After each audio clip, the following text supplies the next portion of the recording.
Stay on it. Hi, I'm McCarthy, and I help people with their breakups. And today we're going to talk about why men cheat and why women cheat, and the Coolidge Effect, and how the Coolidge Effect is involved with that. And it's a very interesting topic. A lot of people think they know why someone cheats and why they know why cheating occurs. And a lot of times people have this idea that it's because individuals in a relationship aren't courting their partner or aren't doing things right. They're treating their partner in a way that's pushing them away. I've heard this before. Is it possible? Sure.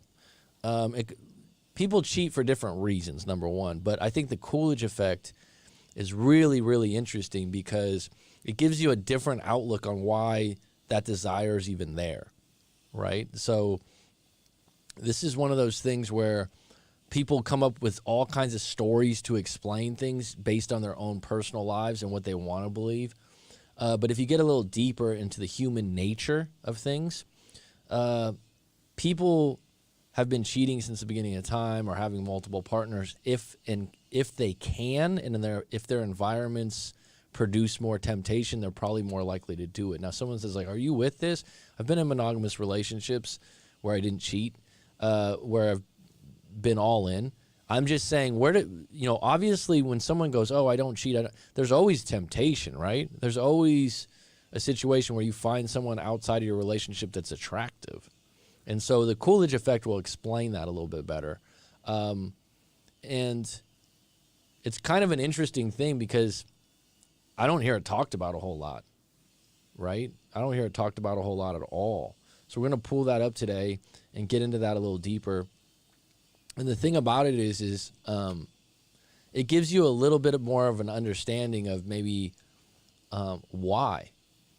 Why is this happening, right? Because I'm going to pull it up right now. And the big thing is, once you understand something a little bit better, right, it's easier to accept it. And I'm not saying to accept cheating. So let me just rewind that comment real quick. I'm saying that once you understand some of this stuff, it won't be so personal towards you, right? Like because it starts with an urge. It starts with something deeper than someone just wants to cheat or get somewhere. So let's look at this really quick. I'm going to pull this up right now, and I wish I could make this a little bit bigger. But as you can see, the Coolidge Effect is actually on Wikipedia, right? And I'm going to read this right now to you. The Coolidge Effect is a biological phenomena seen in animals whereby males exhibit renewed sexual interest whenever a new female is introduced, even after sex with a prior but still available sexual partner. To a lesser extent, is also seen among females with regard to their mates. So females actually have this also. The Coolidge Effect can be attributed to an increase in sexual responsiveness and a shortening of the sexual refractory period. The evolutionary benefit to this phenomenon is that a male can fertilize multiple females. The male may be revigorated repeatedly for successful insemination of multiple females. This type of mating system can be referred to as polygyny, where one male has multiple female mates, but each female mate will only have a few. The point of it is your biology as a human being, if a male's with a woman and they have sex and the guy says, I need to take a break, or I don't want to have sex again till tomorrow, or I'm only going to have sex 2 times a day, he's going to be more likely to get revved up again and ready to go if there's a new mate. So the excitement starts all over again if it's a new mate. And this is biologically proven, right? This is something that actually has come up again and again. And a lot of times people come up with different reasons, but this is at the core of it. Someone biologically, males specifically, women too, I believe, get excited about a new partner. This has to do with mating. So even if they're with someone they love and care about, there is a built-in part of them that will get excited about meeting someone new and actually having relationships with them. So let's take a look at a video that was made. I haven't watched this whole thing, and it's in your DNA explaining the Coolidge effect. So let me pull this video up real quick.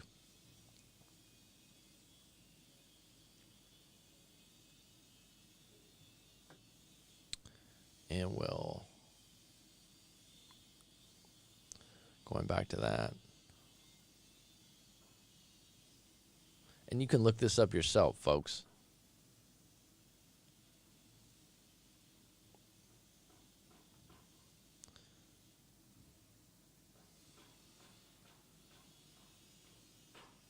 Pretty long one today, actually. It says, hey man, so I've been seeing a girl for about 1.5 years, but recently our sex life just hasn't been good.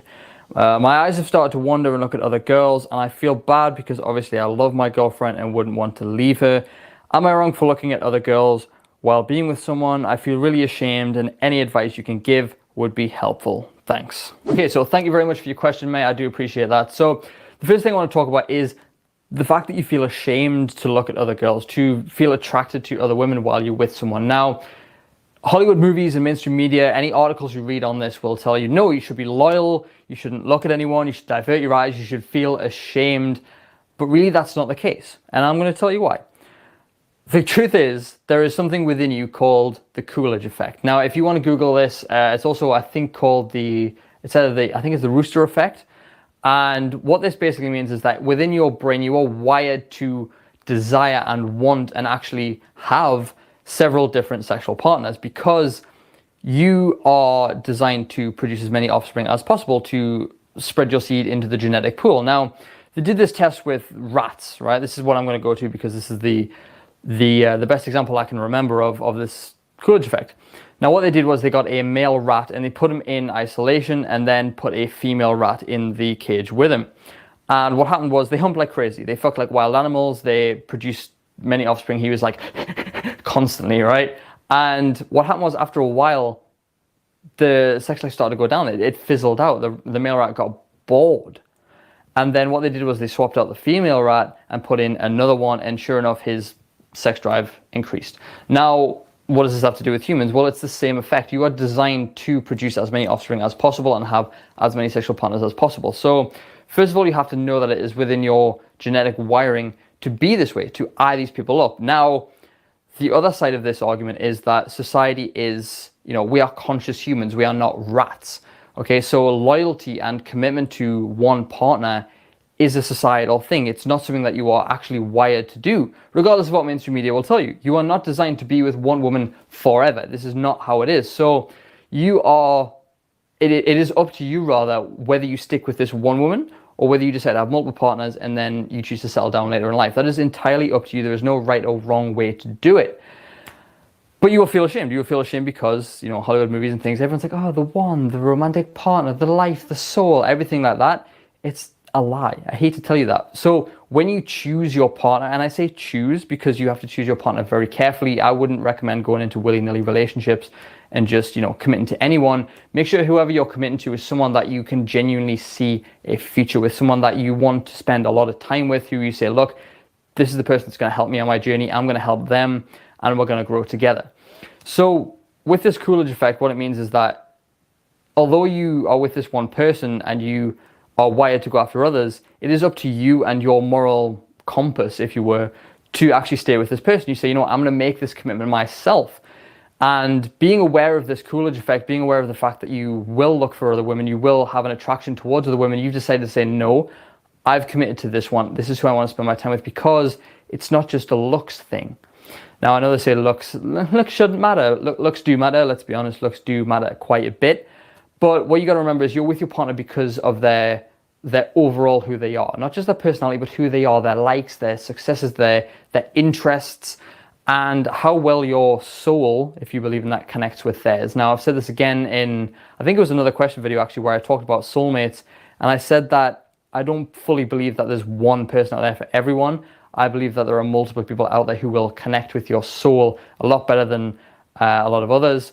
And these people should be, treated with respect, treated like as someone like, right, this is someone that I can see myself with, I can see myself grow with.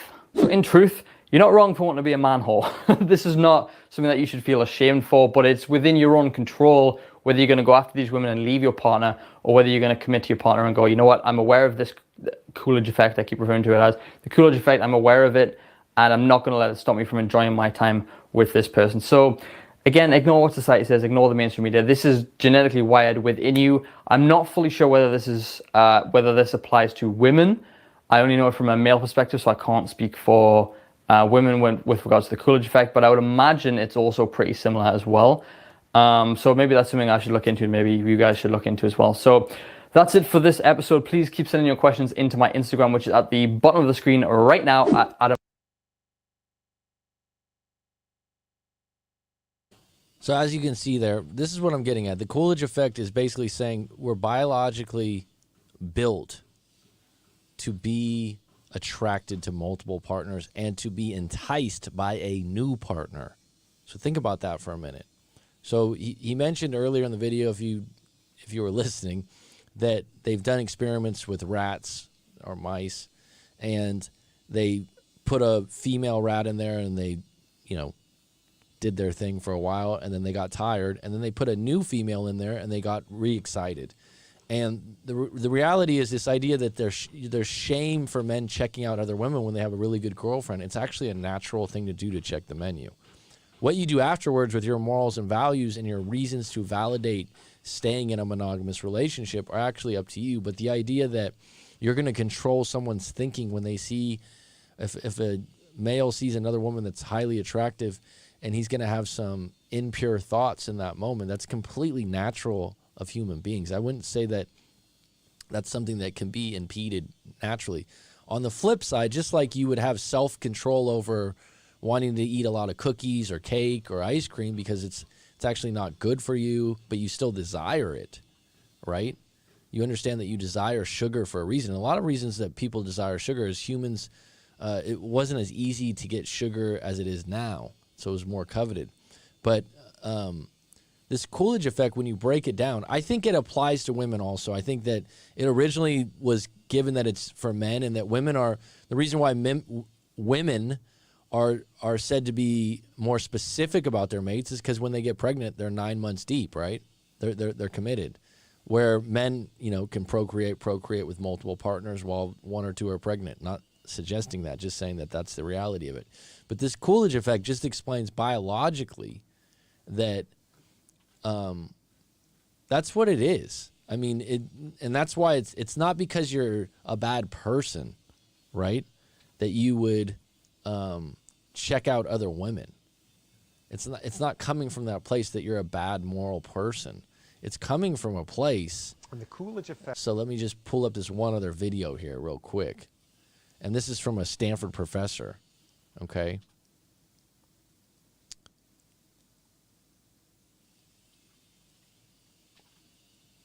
Let's see here. Let's share this one.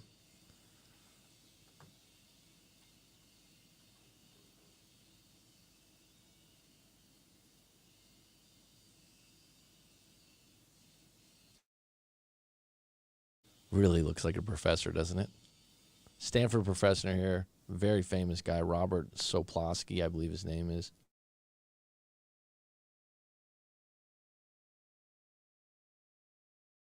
And the Coolidge effect probably accounts for like 49% of the misery encapsulated in human literature and movies and all of that. What is the Coolidge effect? In species after species after species, you take an individual who is sexually sated, which is to say that, for example, you've got some male rodent who's been mating with the female rodent there and has gotten to the point where he has had enough on some physiological level or some deeply emotional, what matters to me in my life, rodential sort of level. But in any case, the male is sated, has stopped having sex with the female. And what the Coolidge effect is about is you put in a different female and things start all over again.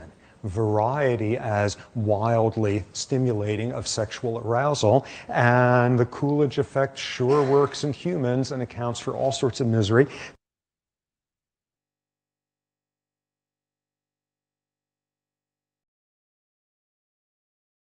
So when you look at the Coolidge effect, and anyone that hasn't seen this before, I just pulled it up on Wikipedia, and you can look it up and do a deep dive on it.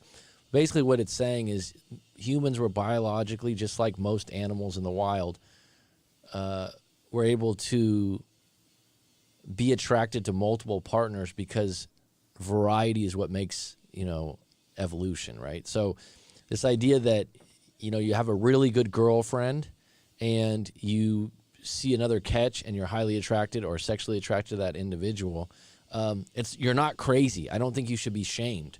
Now, regarding your morals and values and what you want to do long term and finding validation of why you pass up on that temptation is another thing that's solely up to you.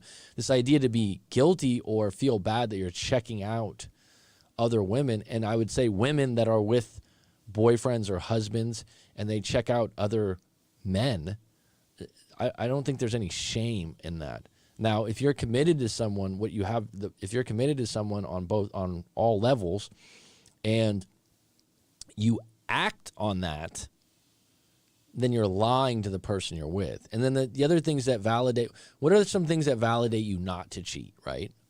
What are some things? Number one, it can be unsafe, right? There's STDs out there, and there's something that you could give your partner from someone else. Number two, you could have a kid with someone else, which would make you more committed to that other person. Number three, you have this personal bond, almost like a best friend, not with benefits, with a deeper bond, right, that you are committed to. And the minute you go outside of that realm without their approval, right, you're garnishing trust, which is trust is, a big part of relationships. So personal control because you love your partner, care about your partner and their feelings. Love doesn't act on it if looking is all they do. I'm just saying that this is a natural thing that the animal kingdom has and that human beings also have. And when you're asking yourself why, this is at the core of why a woman or a man will cheat. And so it's not as prevalent with women in the definition on Wikipedia, but I would venture to say that women have just the same probably arousal in variety also. They're probably interested in multiple partners, less than men. But this has been tested over and over and over again. This has been brought up over and over and over again. And it's just really an interesting topic because I think people get into cheating for different reasons. And this will be one of the things I'll come back to again and again is cheating's going to be increased, not necessarily solely by not being happy in your relationship, which seems like the obvious answer. Okay? So the obvious answer seems like, oh, you're not doing your job as a man. You're not courting her. You're not taking care of her. You're not doing this. Your man cheats on you. Someone might say, oh, he's a dog. He's this. That's how all men are. Someone else might say, well, what happened before? What's your roles in it? But what I'm saying at the core of all this, right? At the core of all this is the propensity of a man to be interested naturally in other options. And women have the same propensity now. That's what I believe. So whether they act on that or not act on that, just like, the idea, like I said earlier, of eating bad foods like donuts, they taste good. You're going to be attracted to them. And most people like donuts or cake or cookies, but they know the consequence of the cake and cookies could be getting fat or could be bad skin. The list goes on. It's not good for you for diabetes. And the same thing would go on if you validated not cheating. But saying that the natural urge is not there is a whole nother thing. Someone saying it's natural for a man and woman to be together and not ever have desires for another man or woman is not natural, right? So that's what I mean by that. And so when you can come to that, you can kind of understand the base of it. Now, deeper than that, when someone says why do men and women cheat, it's timing and circumstances. So if someone has a situation in their relationship where the other person isn't as attractive as they first were in the beginning, that could be an issue. If the other person is treating them bad, that can be an issue. But really, if you're going to ask me, I'd say, okay, where do they work? Who are they hanging out with, and what areas do they hang out at? And are there options, whether that's a man or a woman, by the way, are there options being elevated by these new environments or the environments they're hanging out in? And if you've probably looked at, I've said this before, if you've looked at a long-term marriage, right, and there's not many left, it would be a really interesting study to see what their long-term jobs were. Because I've said this before, certain environments are going to encourage someone to cheat or make them tempted more and more often. And going back to the donut, cookies, and cake analogy, right? If you give people enough opportunities to eat cake, eat cookies, or eat donuts, and they say no, and they say no, and they say no. I've had this happen, by the way. I don't eat a lot of sweets, and someone keeps offering to. Eventually, you're going to go, all right, I'll have a bite of that. And someone's like, well, that's not the same as cheating. It's not. But you get my point. The temptation's there. You have to have the ability to say no. But eventually, someone's going to give in, right? Someone, for example, someone that's had an issue with alcohol or drugs, they can't hang out in areas where those things are prevalent because it's going to be hard for them to say no repeatedly. But there are outliers, and there's probably bartenders out there that have been sober for 20 years. Okay, but they're probably more likely to crack in a bar than they would not be. And what I'm saying is, it's just like when a guy goes, "Oh, I always trust my girl. She's been going out to clubs like for the whole year, and I'm secure about things." It's good to have trust. It's good not to be jealous, but if she's gonna keep going to clubs and going out and putting herself in that atmosphere of getting hit on, of a large, and this is the thing about drinking. It takes the guard down a little bit, right? Men or women. And this is why people get a little more loose when they've drinking alcohol. So if you're saying like, well, I don't really mind that she goes out to these bars and clubs. I've had a client say this recently. It's like, actually, you being secure about that, I understand. Then there's some valor in that. But if she hangs out at those environments enough, she's going to end up cheating on you. She's going to get more thoughts about and if she doesn't cheat on you, she's going to encourage herself to be single again because she wants to explore those opportunities. And I'm saying at the base of this is the human nature of the Coolidge Effect. And Coolidge Effect at its nature is human beings, when they're looking at mates, naturally like variety. Men specifically naturally like variety, no matter how good a relationship a guy's in. If a guy's in an outstanding relationship with a gorgeous woman that he's head over heels in love with, and he's like, she's a diamond. She's everything I've ever been looking for. If you could talk to that guy 3 or 4 years down the road, a lot of times, not always, right? He's not going to be as physically attracted to her as he was 3 or 4 years prior. There's outliers in this. There's situations where it's like, oh, no, that's not true. Overall, the longer that guy's with that woman, if he's in environments where he has other options that are pretty good, and if they're really good, he's going to be more likely to cheat. Doesn't make it right or wrong. Doesn't make it impossible that a man could be monogamous and loyal to a woman for 20, 40 years. But he's going to have to be aware of the fact that it's natural. And this is what I want to get away from, this idea that there's guilt or shame. Now, what's happening is this thing called emotional cheating, where there's a lot of online things going on where someone gets in a Discord or they get in a chat or even like this, and they do a little bit of flirting online. Someone finds out and they go nuts. Now, to me, there's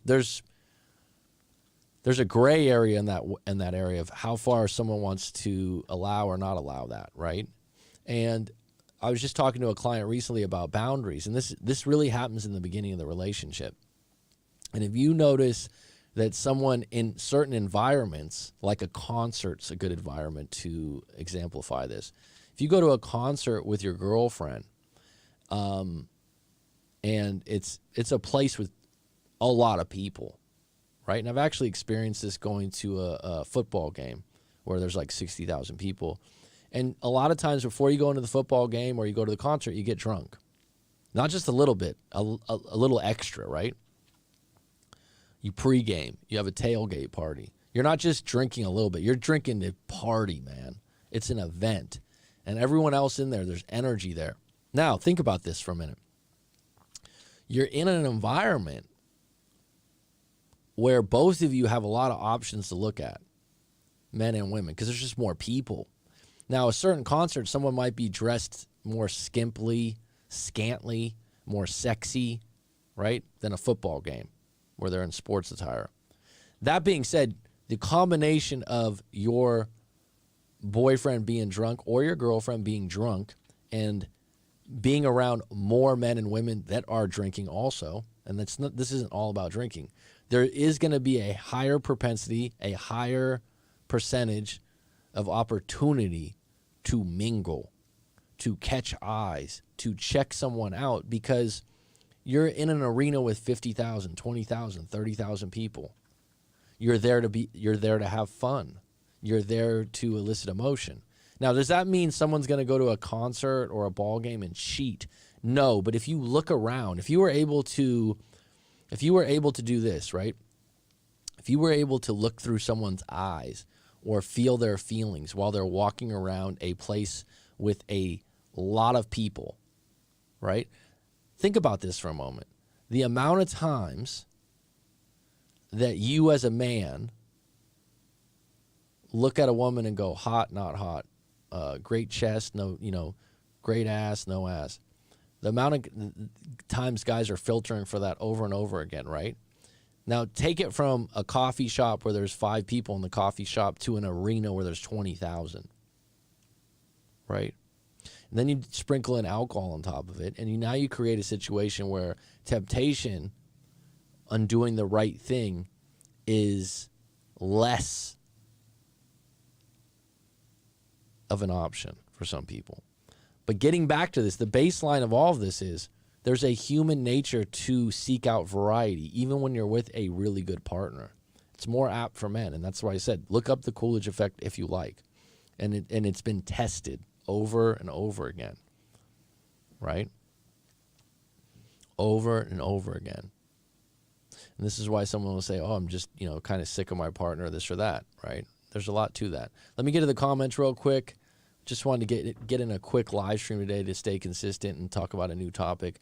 Tell me if you think in the comments below, why do you think men and women cheat? Do you think the Coolidge Effect is at the base or the root of this? And how would you deal with it? At the core, I don't look at other men like that because I love my man. Good for you, Roller Girl. Robert Greene wrote a lot about human behavior in his books. Robert Greene's a great author. I agree with a lot what he does. Men who behave like that aren't loving towards their partner from their core. Really? Not if he loves her. Real love doesn't behave that way. Okay. There is past betrayal syndrome. Quite interesting to check it. I haven't heard of post-betrayal syndrome. Oh, excuse me. I haven't heard of that. I'll have to look that up. People can separate sexual attraction and love for their partner. I like the way that goes. My point is you don't need to act on it, but to understand that it's there and it's a natural thing is a whole nother thing. There's, this guilt-ridden thing. It's been big recently. It's been big. So I did have this guy talks about she cheated and I still took her back from Alpha Male Strategy AMS. I was going to check out this video with you guys. I haven't watched it yet, so this wasn't a review that I did, but I was just curious. Here's a guy that was cheated on, but he still took her back, and what his line is about that. Let's get into it real quick. Got 5 on deck. It's appreciated.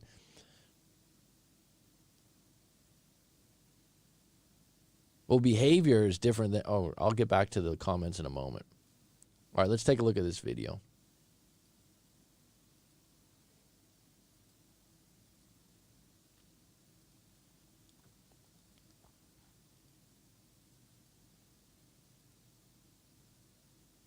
I recently learned of you, Kevin Samuels, Coach Court. I listened to a little bit. I know you're on here, bro. I saw you.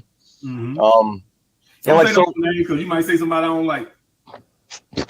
You know what I mean, though. All right, bro. I'll give you that respect. So, anyways, so I dated a girl. You know, she's 2 years older than me. I'm 28. She's 30. She has her shit more together than me. All right, cool.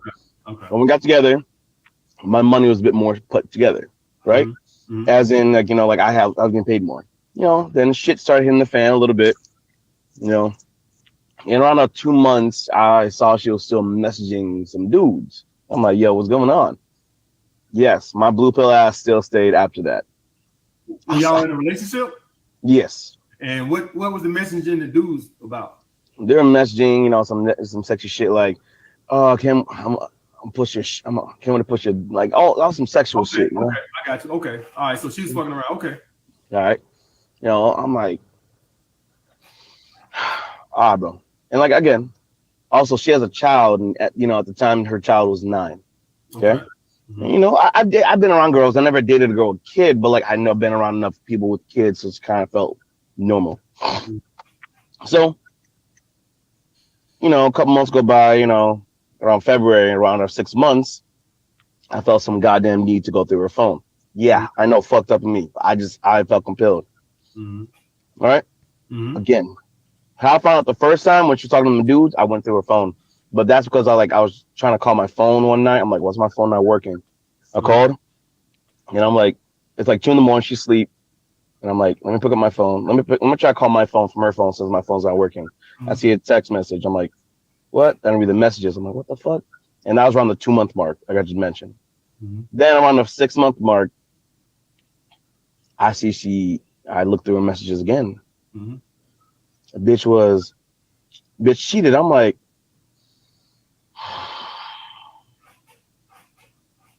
still stupidly stayed. Yep. Okay. Still stupidly stayed. You know. Why you stayed? Well, blue pills, motherfucker. I don't know, man. I like her chemistry and us is really good. All right. We have great time. We have great moments. We have fun, you know, like, and like she was the first girl I decided like to give a shot in like 5 years. Cause like, you know, I was like, all right, cool. And so me and her started dating in 2020. Right. Middle of 2020, you know. Now I'm not like shitty, but I'm also, who the fuck is calling me the one? Anyways, so I'm renting a room at this time. She has her own place, and now at this beginning of last year, she bought her own townhouse, and she has a daughter. Cool. At this point, you know, we're all, you know, we got this family little thing going on here, and I'm being a good man as I am. I'm offering to help. Price. She's like, people keep calling. I'm like, bro, I declined you twice, and I keep, you know, I even help out to offer, like, babe, you know what? To make your life a little bit easier, I'll go pick her up from school. And you know, I'll help out her as much as I can. You know, I'll clean up around the house. With the girl that cheated on. This is the same girl. Same girl. Okay. You know, same girl. And I was like, all right, cool. Now 1 year comes up. You know, she treats me, I treat her a little bit. You know, she did do her part as a good wife. She did show wifey material. You know what I'm saying?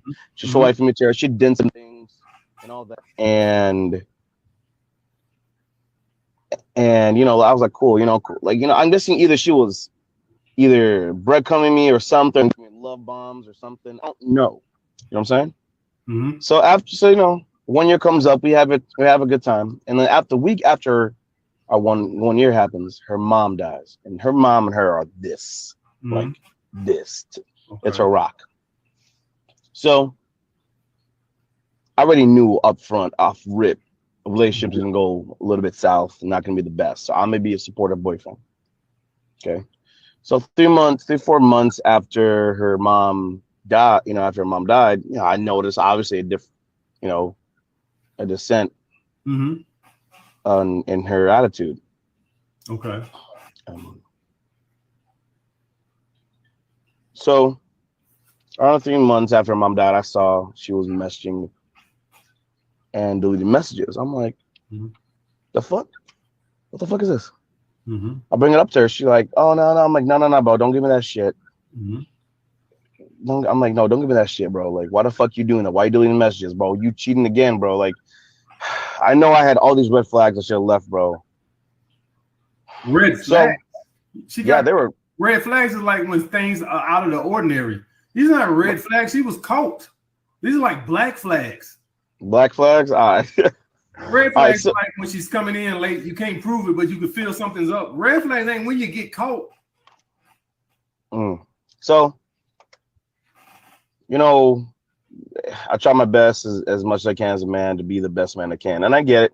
You know, I wasn't like the best high value man because I didn't have my shit fully together. You know what I'm saying? I'm renting a room. She has her own crib, but like she on a slightly bit different level. But I was more, and me being insecure, I'm telling you right now, I did give off that feminine energy, like you said. I watched a lot of your goddamn videos, by the way. Thank you. Like, damn, son. I was like, so January, second day of January of this year, she broke up with me. I was like, all right, you know what? Fuck it, bro. I was hurt as a motherfucker. Eventually, after a month and a half, like I was eventually calm my emotions, my shit down. I saw where I did wrong, where I was like that. I was not being alpha. I learned what alpha was in that time. I saw you. I saw a lot of people I've met. Anthony Spade, all them people. I was like, what? And I come to find out there are two factors. One, she's that type of modern day woman. And two, she's a fearful avoidant if you look up what attachment styles are. And it was a little bit of mix of both. And she was giving off both those energies. I'm like, okay, well, hold up. Then wait a minute, hold on. Who bought the relationship up? Who bought when y'all got into a relationship? Who bought that up? What do you mean? Like when y'all got in a relationship? Who initiated the relationship? Yeah. How that came about? I think it was me, but like that's the problem. But it was both of us in its own weird way. But okay, it was kind of her. I'm gonna put it this way: we're in bed, and like she wouldn't let me fuck, but like I was on top of her. And y'all about to hear the story, so I don't give a fuck. I was on top of her, but she like unless you're my man, I'm not gonna let you fuck me. I'm like, I guess you're my girl then. Whatever. Oh man, it is jam my Jimmy in. Come on, man. She did you in, yo. Again, I know, bro. Listen up. Again, I was not as knowledgeable as I am now. Okay. So give me the benefit of the doubt or whatever. I'm sorry. So again, so after that month, we were broken up. A week after not Thanksgiving. I'm sorry. After what's Valentine's Day. I get a message from her because she like after we broke up, it was a bad breakup too because like I was trying to be like just fuck you kind of like I was like not fuck with her. I'm just saying the gist of things. She hit me back up after like a month and a half. Hey, me and her daughter, Emmy, I was wondering if me and you could be friends. I miss your company. Me and Emmy kind of miss you. It's like at first she said it was her, then it was her and her daughter. Then it's just her daughter in the message. And like I ignored her. I had a homeboy of mine named KJ. I went to him because he was more like red pill than anything. He's like, nigga, just ignore her. I'm gonna ignore her. I'm like, all right. So then I also was doing therapy at the time. My therapist told me to go to her. I was like, all right, cool. Because if I don't, then I'm always gonna be wondering. So then I went to her. We talked, and I found out what her intentions were. And I was like, all right, listen up. This is my intentions, bro. Because I love you and shit. I didn't say it like this, but I'm just saying the gist of it. And honestly, I can't be friends with someone I love because you're my best friend to me, but I can't be friends with someone I love. So then, cool. After a couple of weeks, we started talking, kind of like talking to each other. She's all into me in the way beginning. And eventually, after like 3-4 weeks, we get back together. Now we're back into she's all for me for a month and 2 months. As of like beginning of last month, she starts giving me this shit like, she starts like feeling some emotions. And Coach Court, if you know what I mean in the beginning, the fearful avoidant, the all in the beginning. All right, I'm going to give my take real quick here. This is one question that I would have asked him and interjected. And some of the people in the comments are like saying he's weak or he's a baby. I didn't put this up for that. Like, it takes a lot of guts to go online and kind of air out your stuff. But first of all, the attachment theory thing's not really going to help you in this situation. She cheated on you. People get deeper and deeper on this, like, oh, the attachment, oh, this explains everything. The fact that if she cheated on you, she got away with it, and then she did it again, it just means that's in her nature, and that's okay in her playbook in a relationship, all right? Number two, I would just ask, like, right now, what's your level? And I guarantee where this would swing. All right, this is one of the easiest ways to get a temperature read on a breakup and get some clarity right away. I've done this before. People that have been on the live stream before know I've said this before. It's like on a scale of 1 to 10, what's your attraction? And I would ask him, what's your sexual attraction on a scale of 1 to 10? I guarantee it would probably be like a 9 or 10 for him. Guaranteed. And then I would say, what's your connection and chemistry? And he's probably going to say like 8, 9, or 10. And then I would say on a scale of 1 to 10, what's your trust? And he'd say like a 4 or a 3. If he was like, oh, 5 or so, I mean, after catching this, right? So a lot of guys, and just by what he said about the reason why he said they were together is basically in lieu of getting intimate. A lot of guys will stay in a bad relationship in the name of good intimacy. And someone, and when I say that, everyone has their own clarification of good intimacy, and someone could make their own. But if you know what I mean by physical intimacy, right? So what I'm saying is that's not usually discussed. A guy won't say that. He'll be like, oh, this is what happened. Oh, I think it might have been attachment there. It's like, why are you really staying? Why are you really staying there?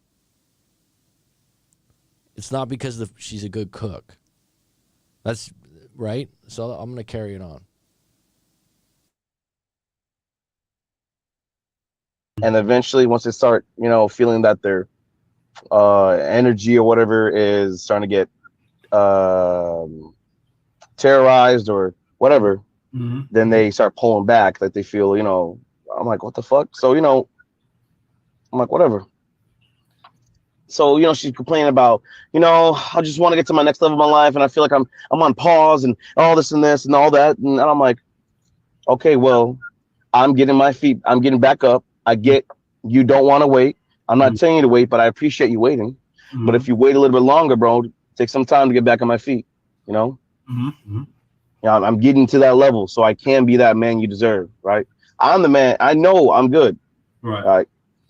And like I got bitches I for sure can get, no problems. But again, what I'm saying is, what I'm saying is I love her, bro. So I was like that. So about literally a month ago from today, she told me. And obviously I was doing this begging, pleading. I'm like, yo, baby, please, bro. Like, I'm doing my best out here. I'm doing what I can. Like, I'm doing what you said. I'm doing me while I'm trying to do you, while I'm trying to take care of this and all that.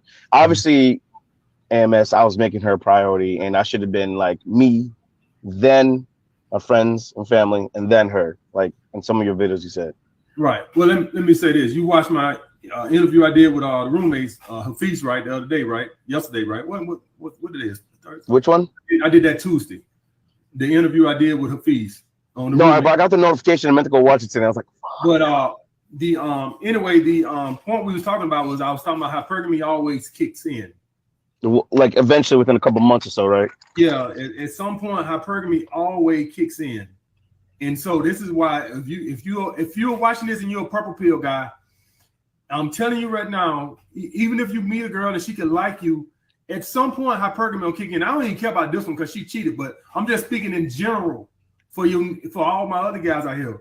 If you go get with a girl, a lot of y'all guys don't know it, but the reason your girl probably dump you more than likely is because your finances are not where they need to be. That she ain't gonna tell you that. Yours is telling you that. But a lot of women, it's not gonna tell you that. A lot of women are gonna say, "Oh well, I just need my space." Space means that ain't no money in this motherfucker. I can't do shit. You ain't taking me nowhere. You Christmas comes around and I got a pair of socks. That's what space means. So for all you guys, as far as even if you're purple pill, hypergamy always kicks in somewhere. Financial instability, guys, is a real thing. And so going forward, as in maintaining even for my guys who want relationships, want marriage, You don't have that stability in your life. I'm telling you, you're gonna get what you just got. I got some chunky fingers. I'm reading some of the comments, bro. I'm reading some of the chat. Don't read the comments. All right, so yeah, and like, and so let me explain something else to you, bro. Let me explain something else to you. Hold on. Let me finish. I got one more thing about it. I want to cover this other issue that you said you fell in love with her. So let me explain that to you. Women know when they break up with you, they kind of know that you're hurting, or you at least. But when the power struggle game, yeah. Right. But the point is, they cannot respect a man who's weak. When a woman breaks up with you, even though if you love her, she gotta be with a man that she knows has the power to walk away, the strength to walk away. That's weak. And that's what I heard a lot from a lot of your videos too. And I was like, fuck. Mm-hmm. I was in a scarcity mindset with her. I was like, But it's deeper than the scarcity mindset. It's deeper than that, because the scarcity mindset is only a component of it. So let me explain this to you. You could be a big time R&B superstar, and women are hitting you up in your DMs every day. That still ain't gonna stop you from being in love with that one girl. So you'll still be weak for her, even if you have other options. You seem to think that, hey, if I had other options, I would have did that. And what I'm telling you is, you probably still would have, because you were in love with her. You cared about her. Abundance don't get rid of love. So abundance helps you if you're not in love, because you just got other women. But when you care about somebody, options don't make you stop caring about that person. Let me explain to you like this. If you love somebody, you can meet the finest girl in the world the next day. That love for that girl don't just go away just because you got another option. But a man has to have the strength, the balls to say, you know what, I do love that woman, and I don't have no other options, and I'm still not gonna call her because I have strength. See, women don't respect weakness. You see the difference? It's not all about do the options and scarcity play a role in that? Absolutely, but they're not the complete role. You can have other options, but you just got to have the strength, the mentality that I'm not weak. That's totally different. That makes sense? Yes. You're definitely right, because you got to build the case of why you're in no contact or why you're walking away. And one thing that's getting kind of lost in the dust here is the fact that she cheated on him more than once. I think he's just like going into, like, how do you get from she's cheated on you twice to I'm going to work on my money, I'm going to get this right? It's like, so what he's saying, though, is a great perspective. And this is what you want when you go to a coach like AMS or myself or anyone else out there. You want a new perspective, because the way you're looking at things aren't working for you. So it's like some of these things that this guy brought up, his perspective is what's holding the situation back. Right, he's choosing what to look at and what not to look at. Well, I did this wrong, but I do love her. And those are all real things. So he's saying you can still, like what AMS is saying is, he's saying, like, you could still love her. You don't have to fight that or feel bad about that. But at the same time, you can also say, I'm not going back on my word, because she broke up with me, she's cheated on me, and I'm going to be strong and I'm going to be bigger and better about that. That might take some self-talk. That might talking to someone else. But creating these attachment issues, this is why attachment issues, where you go like attachment theory, and she's like this validates, like, oh, that's why she's flawed, or that's why she's this. That's not going to help you. What's going to help you is go, why did we break up? What's the problems? Can they be fixed? What's the problems? Can they be fixed? What do I want? Those are the core things that you'll come back to again and again, again and again and again. What's the problem? Okay, she cheated on me. I don't trust her. So that's one of the core problems. You love her. She broke up with you, but you still kind of want to be with her. You want to improve yourself with her after she's cheated on you. The problem is, even if you improve yourself, this is the big thing. So let's just say that I don't even know the ins and outs of the improvement or whatever that is. Like, whatever you want to improve about yourself. I'm not going to say what you need to improve, whether that's finances or not. You know what you need to improve for you. But let's just say you go out and 6 months or a year later, you're like, dude, I got everything together. I feel better about myself. I'm doing things. You probably won't want her back because she's cheated. And even if you did get back together with her, you just would never trust her the same. Right? That's always got to be in the back of the mind, regardless of the other junk. That's at the core of the whole thing. Right? Like AMS said, that's not a red flag. Someone cheats on you and you get caught. That's not a red flag. That's done. Red flags are warnings. So when I started this, when I said, why do men cheat and why do women cheat? Or I'm just giving you a baseline reason where it comes from when I talk about the Coolidge Effect. The Coolidge Effect is something that just explains that human nature is to seek out variety of partners, especially men to women. Men are naturally wired as human beings to be attracted to multiple women. That's what the Coolidge Effect is. That if one man has one woman for a year that is, most beautiful woman to him when he first met her, the value of her beauty over time might not change. But if he sees another woman that he's sexually attractive to, he will get internally excited. Okay? And that's a natural thing. How he responds afterwards and being loyal and how his morals are, and they have kids together, and I don't want to ruin this in lieu of just a pleasurable moment. I'm just saying that's where the urge comes from the Coolidge Effect. And, most guys out there could be in a great relationship and still check the menu and get excited, right? And I'd say women too could have an interaction with a guy, but they could let it go when they're in a relationship and they're dedicated to something. Now, when someone gives into that urge, right? And this is the thing, he immediately went into, well, I didn't have my shit together. Like, she has her shit together more. She has her own place. She's doing well in this. So he's validating why she would cheat. I'm saying that's always there.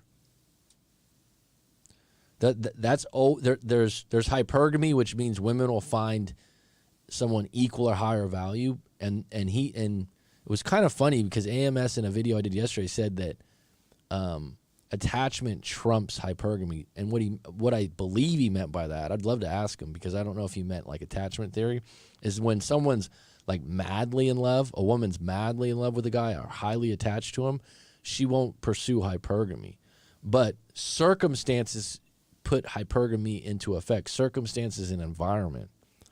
And I'm saying that if you've caught her cheating, right, and that hurt you and you accepted that, when you get better as a man, when you get your own place or get your job up or start feeling better about yourself, that's going to bubble back up. You're going to bring it up, and it's going to be a reason why you end up leaving her or accuse her of stuff, because it's the cheating thing. The thing about cheating, if you're where you're in a relationship where he says, I'm fully in love, like I love her, she loves me, we're together for a few years, we're invested, right?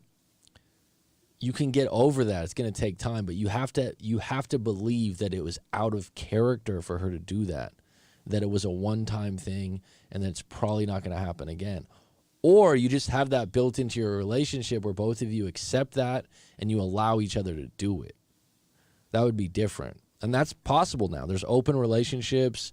There's a kind of a hidden pact where like we're both are going to just, I've had clients before where they're like, oh, I've been married for 10 years and I have 2 kids, and I had a girlfriend and my wife took care of the kids and my wife was completely fine with it. And someone's like, oh my God, that's their agreement. That's up to them.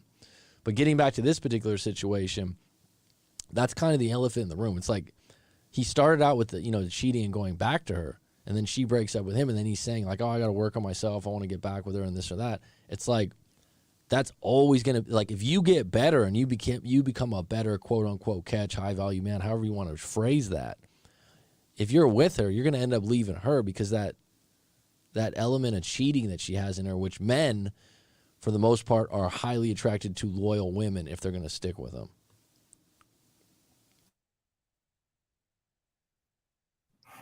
When we woke up, and I was like, shit, I did show a lot of fucking feminine energy, and it did switch her from feminine to masculine energy. And I saw like where the times she was trying to test me and all that type of shit. And I was like, fuck. It's like when I'm listening to a lot of videos, I was like, dumbass. So I have shown strength. Like God, you know how many times I wanted to call her and be like, I was like, no, don't do it because you show weakness. Is exactly what she wants. Not going to give her that satisfaction. No. That's not And like, what she wants. That's not what she wants. That's not what she wants. That's not what she wants. Right now, when a woman breaks up with you, she wants you to leave her the hell alone and move on with your life. That's what she wants. What happens is when you show that strength, a lot of times her attraction goes up when you show that strength. Right. When she leaves you, for all intents and purposes, she's done with you. It's just every now and then, and I'm gonna tell you right now, this doesn't work all the time, right? Because there's been times where I left girls, show strength, and I ain't never heard from them no more. So it's not all the time, but every now and again, when you show that strength and you walk away, every now and again, the woman that'll raise her attraction or she'll start missing you and she'll call you. But as of all intents and purposes right now, she wants you to leave her the hell alone. That's not what she wants. She wants you to be gone. Hold on. I'm going to counteract with that. Okay, go ahead. About a week after she broke up with me, she kept, like, while in the relationship, we always, send each other funny things on Instagram and like, whatnot, or not just funny things, just in general with just videos about whatever, or funny things. After a week and a half after we broke up, she kept sending me things. I just kept her on red or didn't even respond until like about, not last week, the week before. And I was like, why are you still messaging me? Why are you still messaging me? And she's like, do you want me to act like you don't exist? And I'm like, I don't know how to answer all that. So like, pretty much, I know she like definitely does a gaslighting shit. So it's like, let me kill this right now, bro. We don't play these little silly mind games. We don't get into that. In other words, what I'm saying is, when you and a girl broke up and she called you, we're not gonna get in this silly little childish mind game. When we break up, you call me, either you ready to suck a whole lot of dick or stop calling me. And we ain't finna get into this. So case in point, one of the chicks that was in my rotation when I first got to Atlanta, we stopped talking, right? Fell out. She called me about 3 months ago. She was at the club, said, hey, are you out? I was just so happened to leaving the date. She was at the club. She was at the Red Martini. I said, cool, I'll stop by up there. She told me something, okay, we had a little threesome thing she had with my other chick, but she got insecure behind that shit, right? One night we was out and she was just acting real stuck up with my other chick. So I just like told her, like, listen, I ain't like your energy tonight. Stop calling me. So she hit me up, meet up there at the Red Martini, take her home. She told me something, hey, I'm gonna hang out with you and your girl next weekend, because she's like, she had the kid this weekend, and so her baby dad was gonna have it for next weekend. I said, cool, no problem. She's gonna hang. I said, if you don't call me, I'm gonna block this number, because I had blocked the other number. She got two phones because she do the Airbnb. I'm gonna block your Airbnb number too. I ain't hear from her, I blocked her. She probably would have hit me up Monday or Tuesday with this little. See, I'm not finna get into that. See, I'm not finna get into this little mental karate game with you, where it's like you're playing these little games. So I blocked that number too. I'm not trifling. You get what I'm saying? You get what I'm saying? I'm not finna get in. Either you ready to come back and suck a whole lot of dick and eat a whole lot of pussy, or you can go buzz off and let me live my life. What you finna let this girl here do? She want to play this little mental mind game. All right. So this is a classic case where AMS is saying, this is what I would do. This is how I operate. This is how I do things with my rotation. Completely fine. I mean, his women are into him. He's got a hell of a YouTube channel. He's got a big following. Shit, I'm doing a reaction video right now, right? And he's eloquent speaker. But this is a classic case where if this guy asking for this advice, does he really operate like that? You know what I mean? Is that how he does it? He doesn't want his girlfriend meeting his other girlfriend and having a threesome. Nothing wrong with that, but I don't think that's how he operates. So now what you have here is you're getting advice, and you can take it or leave it, right? And like I said, AMS on attraction and those kinds of things, and this is just opinion, right? But you can kind of see like, yeah, like that's cool, like yeah. But really, this guy's giving him advice that doesn't line up with how this guy operates, right? Number one, he doesn't have a rotation. Number two, he's talking about a monogamous relationship where he was truly in love. AMS is talking about a situation where he's got women he doesn't really care much more than the physical part, which is fine. That's how he operates. And so you're giving, you know what I mean? You're giving advice. You're getting advice from someone perhaps you look up to, but doesn't share maybe your same goals, right? If this guy's like ask yourself, like if everything would have went right in this relationship that he was talking about, would you have wanted to marry this woman or have a long-term relationship?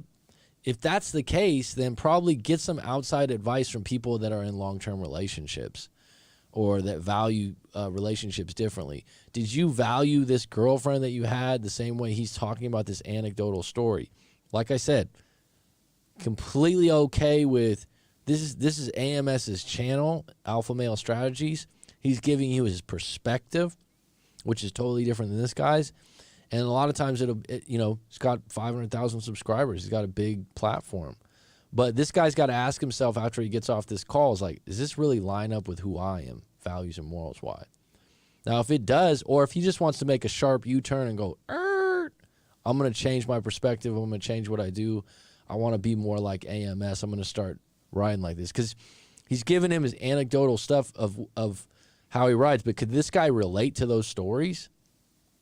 It's a good question. I mean, is he going to be able to put this into effect when I'm not sure that that's what he really wants.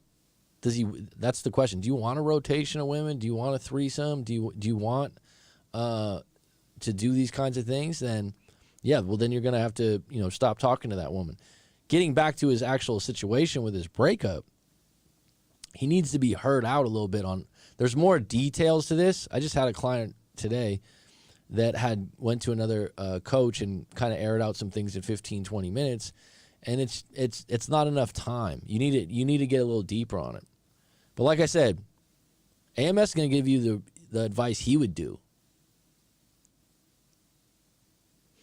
So why would a man keep coming back to be treated like that? I think that like I said, to me, a lot of times, not always, the guy won't admit it, but he's attracted to the intimacy. Not always. But when they usually are chasing like someone they don't trust any longer, or they have a lot of complaints about some things, a lot of times it's that.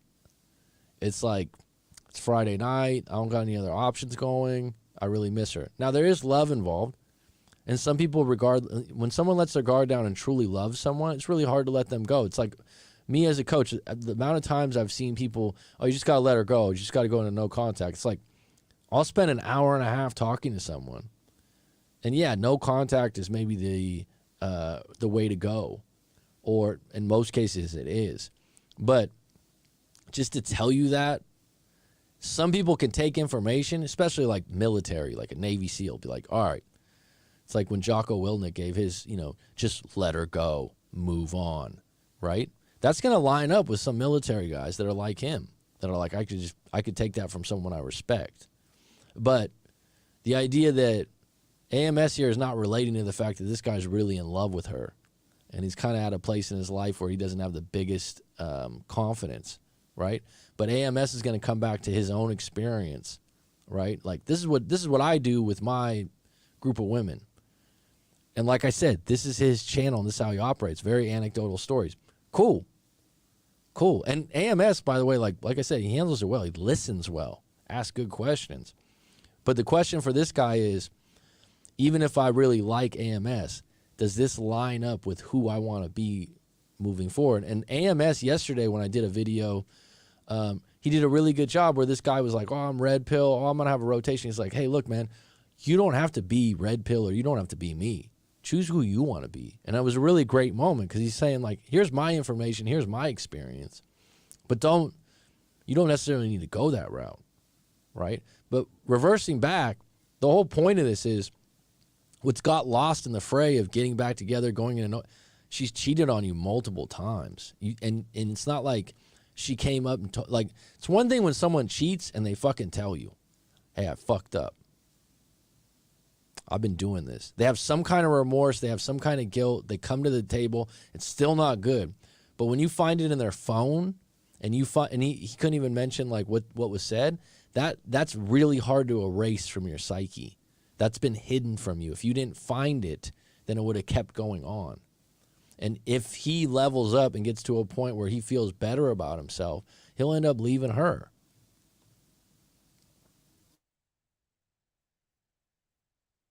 Bullshit. You see what I'm saying? Kind of like, so pretty much in your short term, what you're saying, she's trying to test the waters and trying to keep me in her life as an option kind of thing in his own weird way. She's just having fun digging you around, sending little mixed signals and bullshit. We ain't even finna get into that. Now, so what I normally tell you guys, don't block girls' numbers.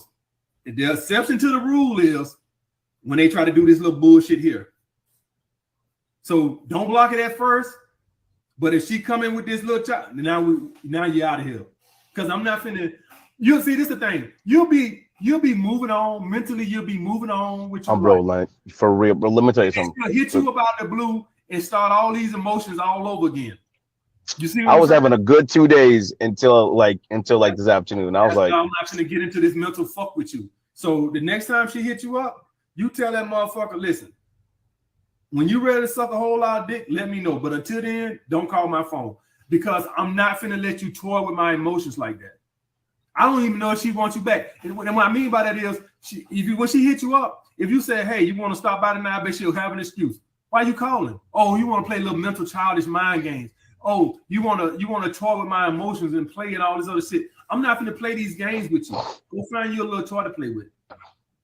She did say she wanted to keep me in her life, and I'm like, no. I'm like, listen, we fit you here for me on my shit, or you're not, because honestly, you're not on my shit with me. Listen, so you cannot just take her back. She does not respect you. If she gotta earn her back, she gotta suck a whole lot of dick. Now, to break that whole down, because obviously I know what you mean, but like, God forbid. Actually, let me ask you this shit. Would you even take her back if you were me? If you're hearing all this type of girl, she dropped you at your lowest. She is not girlfriend material no more. I would tell her that, listen, you got to earn me back. I'm dating other women. We can see each other, but she is disqualified ever from girlfriend. I would take her back as she could be a fuck piece. She could be a chick. You would never date this girl ever again, type of thing, ever. No. She's only regarded for a fuck piece. But as exclusive girl. This is amazing. Okay, so he's you can see in his face, like, it's almost like someone's just told him, like, this is how it is, so you can't do it. It's like you still can do it, man. You still have the you still can take her back. This is just AMS's opinion, right? You can even see, AMS is saying, like, do this, do that, or I would do this, I would do that. Just keep in mind your own identity. But my thing is, with blocking, if your interactions are leaving you, like he's like, oh, I had a good 2 days, and then I talked to her, and you're leaving you sad or upset, then you got to block them to move on, because they're going to keep bringing you back to ground zero, right? But this guy's saying, like, oh, if you are going to take her back, she's just got to be a side piece just to hook up with. And you can tell by his eyes and his body language, he doesn't like that, but he almost feels like, well, it's AMS, so, like, I got to take this advice. It's like, no, you don't. But sometimes if you come away from a call like this, right? What did you like and what did you not like? And what do you really want? Like, do you really want her back? I think if you have to ask outside people the question, would you even take her back? Like, that kind of answers your question for yourself. Like, you're post breakup and you got to ask friends and family, would you take her back? Would you do that? It's like, that means that you want her back, but you feel guilty about it. And if you feel guilty about wanting her back, or maybe even embarrassment, it's gonna bleed through, because then when you're together, you're gonna be walking on eggshells and feeling like you're the one that's gonna have to please her or give in every time. Real quick question, Ryan Phil, Do you think today's modern world that it's inappropriate and bad behavior if your girlfriend has a majority of male followers on Instagram and her DMs are full from guys trying to slide in? That's a really good question. I'm probably going to do a video on that. That's actually, I just had a coaching call this morning, and one guy he basically, he didn't break up for that reason, but he set a really sharp boundary right away. Number one, when it comes to Instagram, if that was the case and that's like they're quote unquote an influencer or that's part of their job, I think that you got to navigate that a little differently. All right. And you got to decide what's inappropriate or bad behavior. But if you started the relationship and it's a part of their job or they're an influencer, you don't need to accept it. Right? You don't need to accept it because that's not for you. But is it something you want to deal with? Because right now, I mean, it's pretty hard to find, but there are women that don't do social media, and that's attractive. I mean, that's attractive. But this idea that she's gonna have a lot of male followers, what is she doing to promote that? Right? Like, where's the line for you in the relationship? What is she wearing bikinis? And what if they're provocative photos that are encouraging DMs and whatnot? Now that you're together, you're like, look, I don't mind. Here's the thing. A lot of guys will be like, oh, I'm secure, I don't care. And that's true, right? I totally get that. I'm secure, I don't care. But you are allowing the opportunity for some guy to swoop in that's a millionaire, that's, Joe Body or whatever. Because even though she's like, oh yeah, I'm with someone, wait, him? It's not a good place to be in. So we had actually 4 issues so far in 4 months that were misunderstandings, but I guess a majority of her life she has been in situations where her schooling work has been male dominated. But that doesn't relate to your question. But she failed to let me know this. And I was under the assumption she had maybe like 5 childhood friends.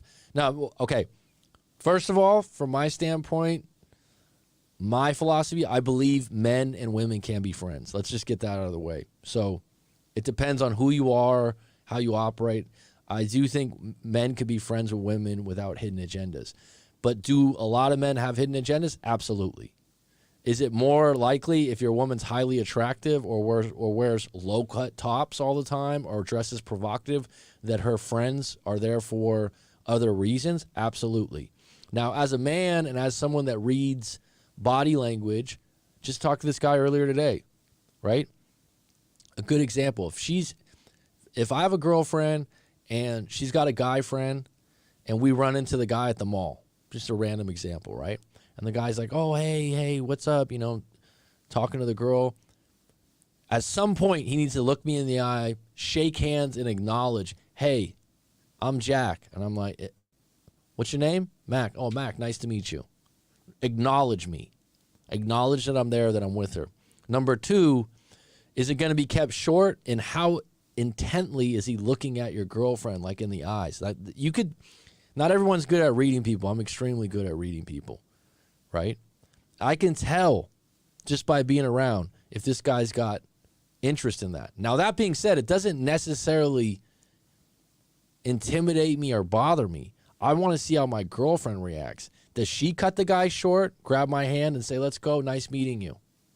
Like a woman that's really into you, subconsciously, she'll get closer to you in that guy's presence to show that guy, this is my boyfriend. Right? So there's certain actions that you shouldn't be guiding or teaching her that she should be doing when she's fully into you. When a woman's fully into you, she's not going to create situations where you question things when she's 100%. Have you been in and think about it this way, Ryan, have you been in a relationship before this one where the woman was 100% in? She's in love with you? Totally different than liking you. You just don't even have those questionable things. Now, Instagram's a whole new animal to relationships. It's totally different, and it creates drama. It creates drama in relationships, and I get it because a lot of guys will send DMs and will be hitting on your girlfriend, and the question is, if a girlfriend's in a monogamous relationship and she knows that's coming, unless it's part of her business, right? Which is a possibility. At some point, when does the spigot got turned out? Right? The morning this set it off, because when she is in her DMs beside me, and there was like 25 guys maybe in the past week that slid in. Not all of them she entertained, but some she was replying. All right, so here's my question. What's the purpose of her having Instagram? Just for fun? I mean, what is it, just to share her life? And then admitted one of the guys was from Tinder before, and she got caught, and then removed the guy from Tinder while she was single. All right, what age are you in? I'm going to guess in the early 20s to mid 20s.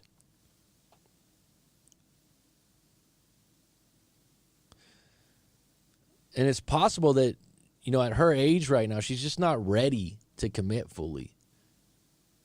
29, 27. Well, there you go. I'm pretty close, right? She's not ready to commit the way you are. Now, are you getting DMs? Are you active on Instagram? Someone's not going to just give their Instagram up, right? So you can accept that. And so, my question would be, do you trust her? On a scale of 1 to 10, what's your trust? On a scale of 1 to 10, what's your attraction? On a scale to 1 to 10, what's your connection? Put that in the comments.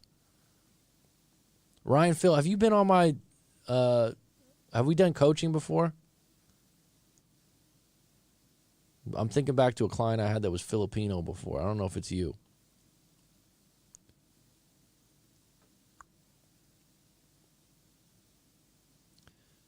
Yes, men and women can be friends. And so the women say this, men will be like, oh, no, it's not possible. It's dependent on you. Now, that being said, when it's a friend thing, the messages are different, right? Now, if there's a woman that dresses provocatively and sexually, it's pretty hard for a guy to be purely friends with her because she's just pushing that agenda out there all the time, right? There's a couple of women I know on Instagram that I've known for years, and they post those kind of pictures. And when I look at their pictures, it's not like, oh, let's be friends, right? This goes back to the Coolidge Effect, right? You can't just control the thoughts that come through your mind. Watched a video where Richard Granion talked about how his ex-girlfriend had no social media and was a real case of a psycho and exactly not having social media. And was real case of psycho and exactly not having social media was a red flag? I'm confused on that. His ex-girlfriend had no social media and was a real case of psycho. Not having social media was a red flag. I mean, it could be. I'm familiar with Richard Granion. He's big on narcissism and extreme cases of that. He seems to filter for people being narcissists and psychos. I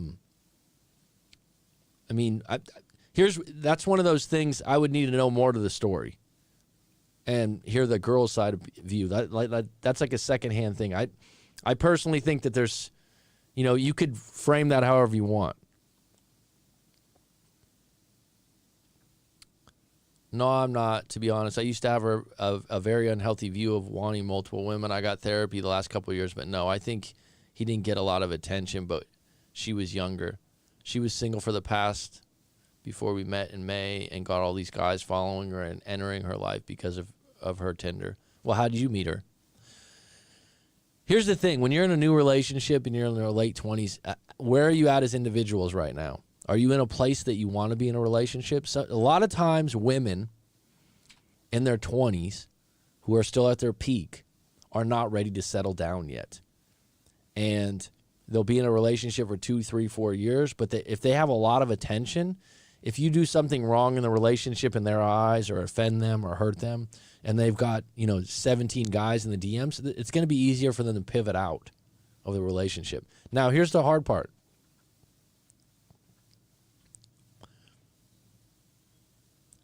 I don't know if you can control.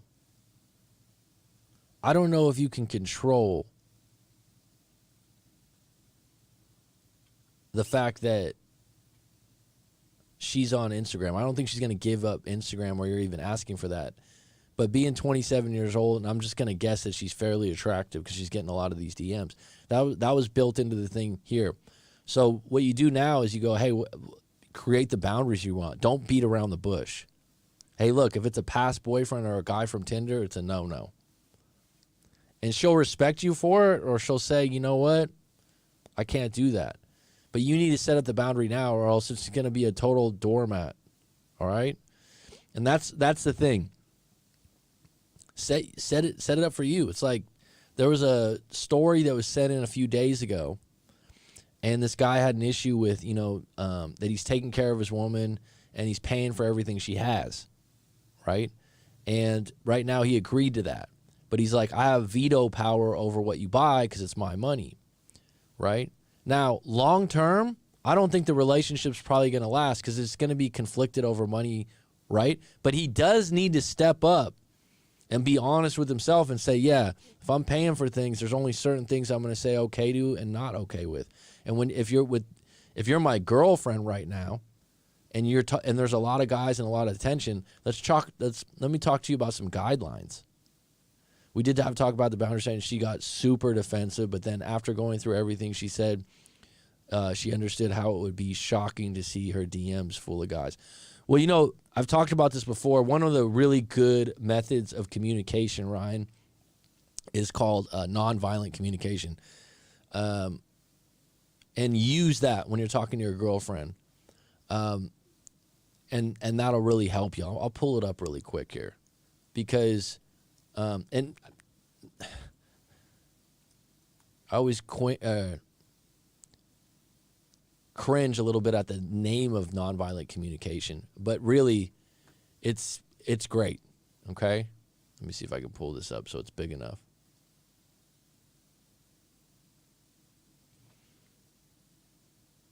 Let's see if I can pull it up here. All right. I got it.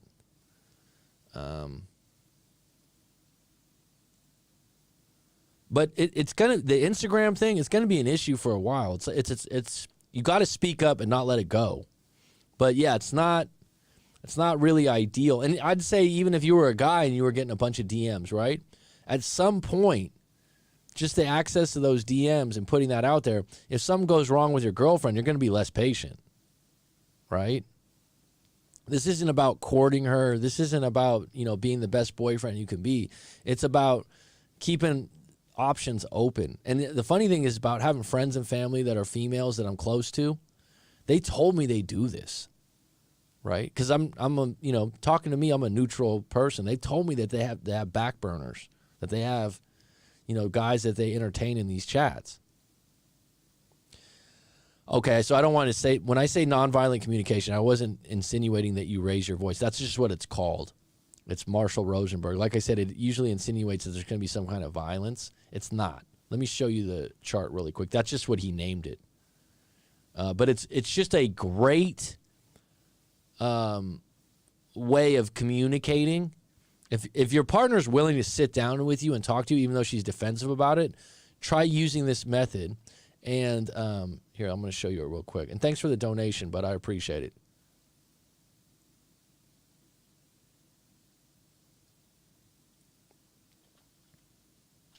Let's see if it shows it. Oh, man. Let me see if I can get back here. Be patient for a minute, folks.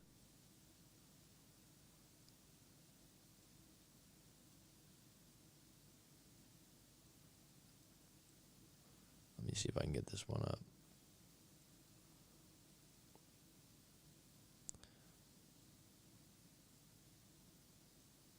Yeah, there we go. I got it. All right. This is going to... I'll be showing this a lot to people, okay? 4 elements of nonviolent communication. Really quick. Observation, so you observe what happened. Feelings aside. Feelings aside, okay? Feelings aside. That's important. You're getting DMs on Instagram from guys that are interested in you. Observation. You're getting a lot of interest on Instagram from guys that like you. Feelings. I don't like it. It makes me uncomfortable.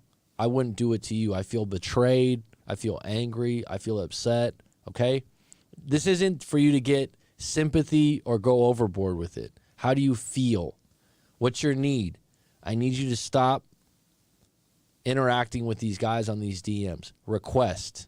Can you stop doing it today? Observation, feeling, needs, request. Very clean format and sequence in dealing with communication. Okay? But it's like she's putting us up up this front because she got caught with her hand in the cookie jar.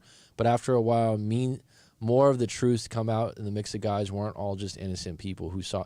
Bottom line is, I'm going to be honest with you, dude. This is probably going to come up again as long as she has Instagram. Okay, so I don't think you're going to stop the bleeding on that.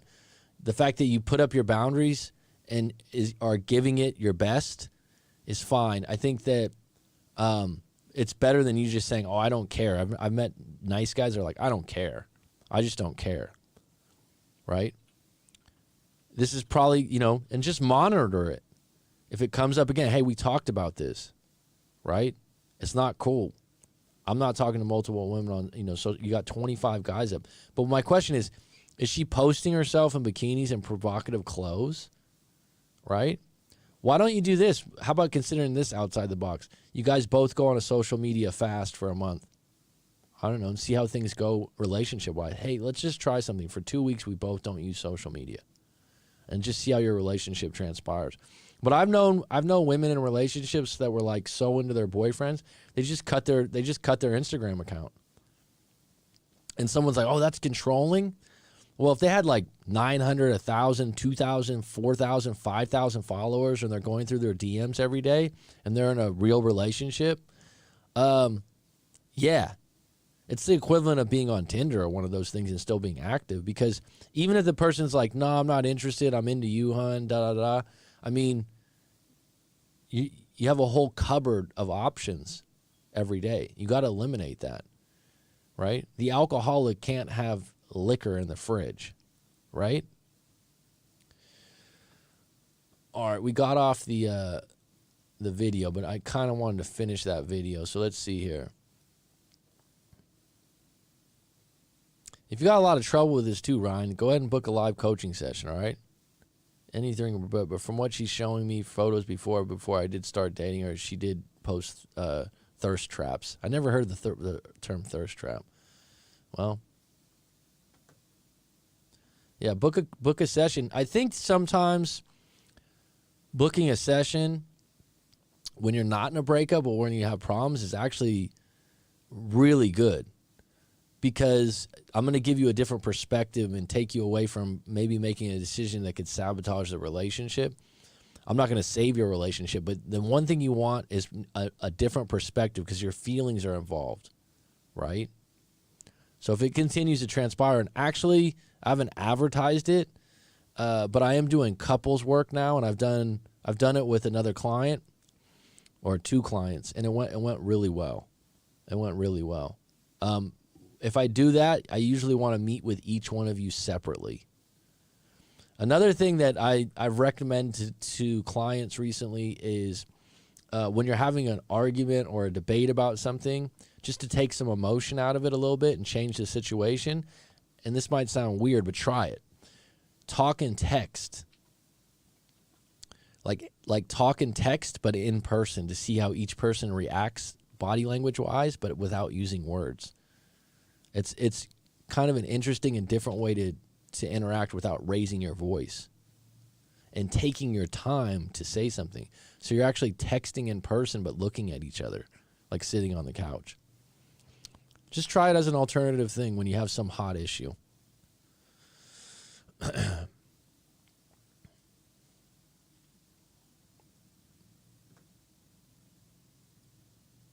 All right. Let's get back to that video real quick. If any of you guys have any other things, thanks for coming to the table here, Ryan.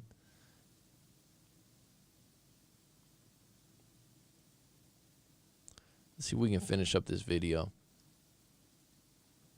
And thanks for AMS for providing this content here. And let's do this being vulnerable. Exclusive girl, she disqualified that from ever. I don't care what she does. There's nothing she could do because she cheated, and I can't trust her. So from that point on, she's disqualified from that, but I would still be fucking. Man, I got this attachment to her and her damn child too. And it's like, I don't know. Part of me just honestly feels like I don't want to fucking do this again, bro. With this girl, if you're gonna fuck with it, it has to be on your terms. I shouldn't even do it. Man, I would fuck her. Shit, I would fuck her. I do want to fuck her, but like, I want the whole relationship dynamic shit too. You know, it's like I want to be with someone. I'm gonna be honest with you, bro. You weak. I know. I know damn well. No, I'm being weak. I mean, you gotta get some stubbornness about yourself. I'm stubborn as a mule. I'm so stubborn it's ridiculous. You got to get some stubbornness about you. So let me ask you this question before I'm gonna try to keep you waiting even longer. Like, and I really think it is because of me. But you think if she really broke up because of me, because I really didn't have my money and shit together, I'm not on her level according to her? Yeah, that's always what it is. That's always the number one breakup. To me, is going to be either the financial situation or some type of male insecurity. It's always going to be those two. Those are the two things. So, like, let's take the money situation out of it. If you're a type of guy, another way to run a girl away, probably the second number one reason to run a woman away to me is when a man is like insecure, accuses a woman of cheating or want to check her phone and shit like that all the time and shit like that. Those insecurities, if you got that, a lack of money or insecurity, like always all up in your girl ass because you afraid she gonna cheat and shit like that, like you really are smothering her too much, not giving her space, that's the second reason you're gonna run a woman away. Another reason is gonna be boring. Just like y'all ain't doing shit, but what is boring gonna come from? A lack of money. If you ain't got no money, bitch, we can't do shit. If I had some money, we would go out to eat. We would go and see in the beginning of a relationship, I tell you, every once a month we went and did some shit. We were able to. I had the money obviously at the time, and I told him, hey, listen, baby, listen up. Once a week. Once a month, yeah. But it wasn't like nothing. It wasn't It was nothing like entirely big. You know what I'm saying? We went on good like a medium-sized date once a month. You know, like, hey, let's go to a bit of a nice fancy restaurant. This is why she's gone, bro. I left too. If I was a woman, I left too. Once a month. Sometimes she paid, sometimes I paid. I mostly paid. Once a month. Yeah, I know. Like on an anniversary day. On the 29th, you know, like, hey, babe, it's date night. Let's go. That girl was bored stiff, man. I think she got used to being spoiled, and I think I put her on a high horse too fucking high. I think that was another problem I did too. Taking out once a month? You spoiled her taking out once a month? No, we spoiled each other. You said you took her out. Y'all went out once a month. We went out once a month at our anniversary, the 29th of every month. And you call that spoiling her? Well, yeah, because I also did some things outside of that, like, you know, I bought her some gifts or something, and I was super high fucking blue pill. I'm turquoise pill. Let me tell you something. If you put women in a room and you ask the women, listen, you got a man, he can't do both, but he can only do one. Experiences or gifts, they're gonna take experiences every day of the week. Right, because that's what keeps them attracted and women close get together. Bored. Yeah, women get bored easy. So but the reason why you only took her out like that was a lack of money. So at the root of it, the root of it is still money. You would, if you made more money, you would have took her out more. You just couldn't afford to. Don't get me wrong. I've been in the same boat before. I can take, I get it. You know what I'm saying? But Florida hella expensive too. Even if I had the money, I'm telling her right now, I'm like, yo, listen, gas hella expensive. Florida's expensive. you know.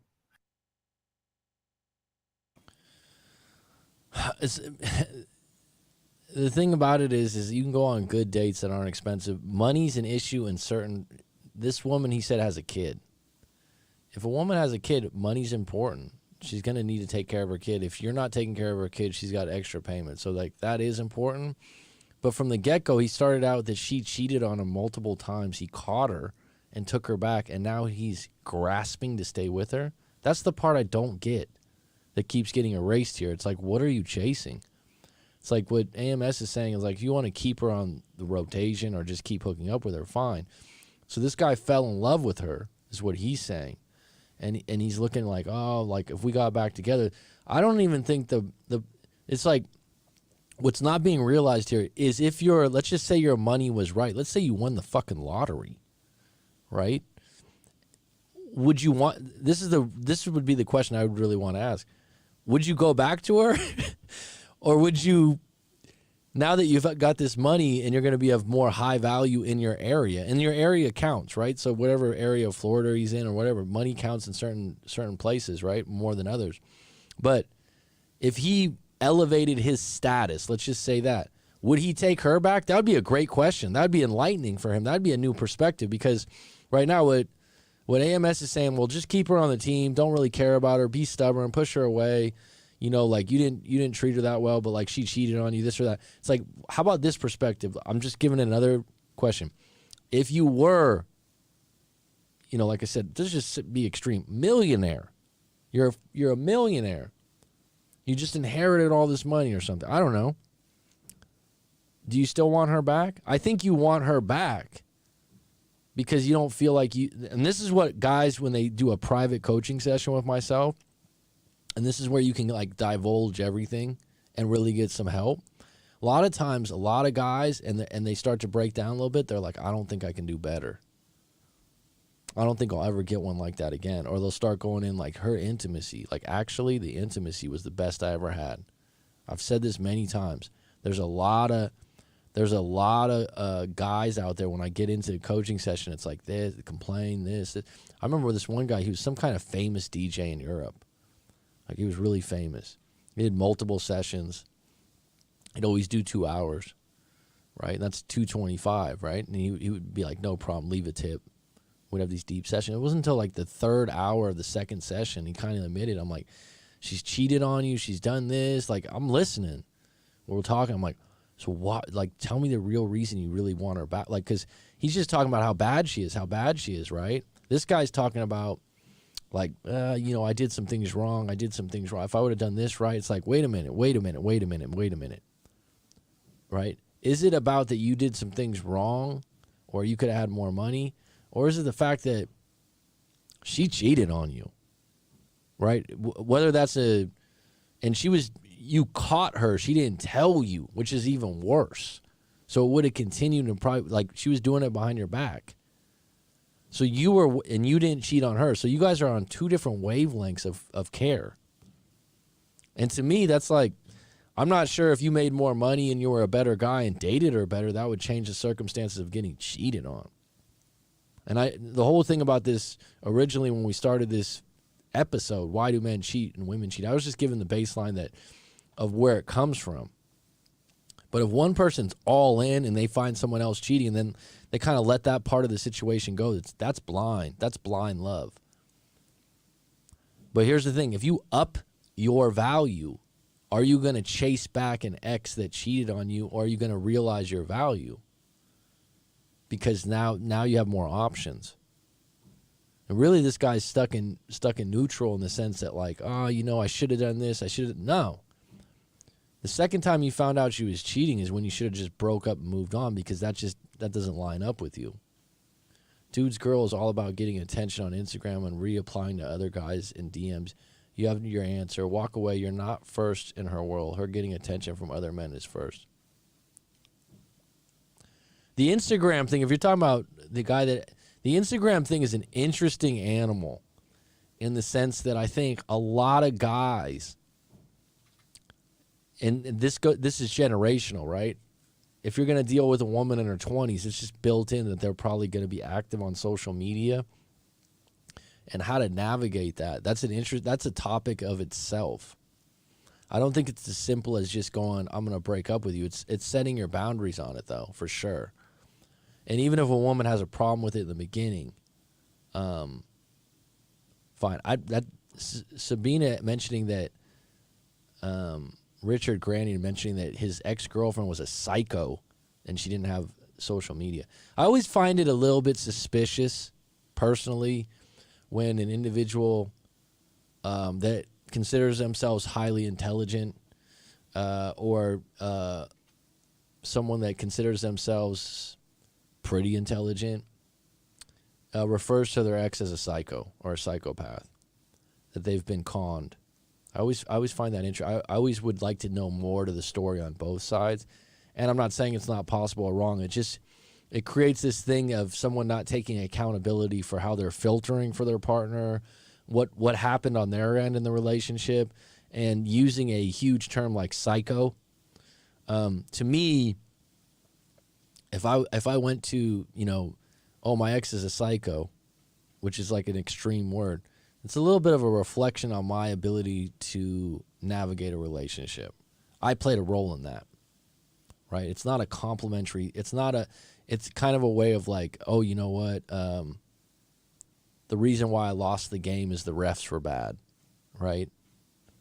You know, like the refs threw it. It's like, yeah, you can make that point, right? But you still can't get out of the fact that you made some bad moves, namely continuing a relationship with a psycho. Like, just the fact that you're like, that's my girlfriend. Yeah, she's a psycho now. It's like when she was your girlfriend, you were just blind to everything. And psycho or psychopath, like, even though in a playful way you kind of call someone a psycho, like your ex-girlfriend, you're like, no, seriously, she was a psychopath. It's like that's not going to serve you. That's taking an easy way out of responsibility in a relationship. Just my viewpoint, right? I haven't seen the video that you're talking about, Sabina, though. Low-level millionaire is very common. Sloan, I'm glad you got to get in today. Richard's ex followed him on this seminars. He was helping people on those seminars to heal from abuse, and she was learning.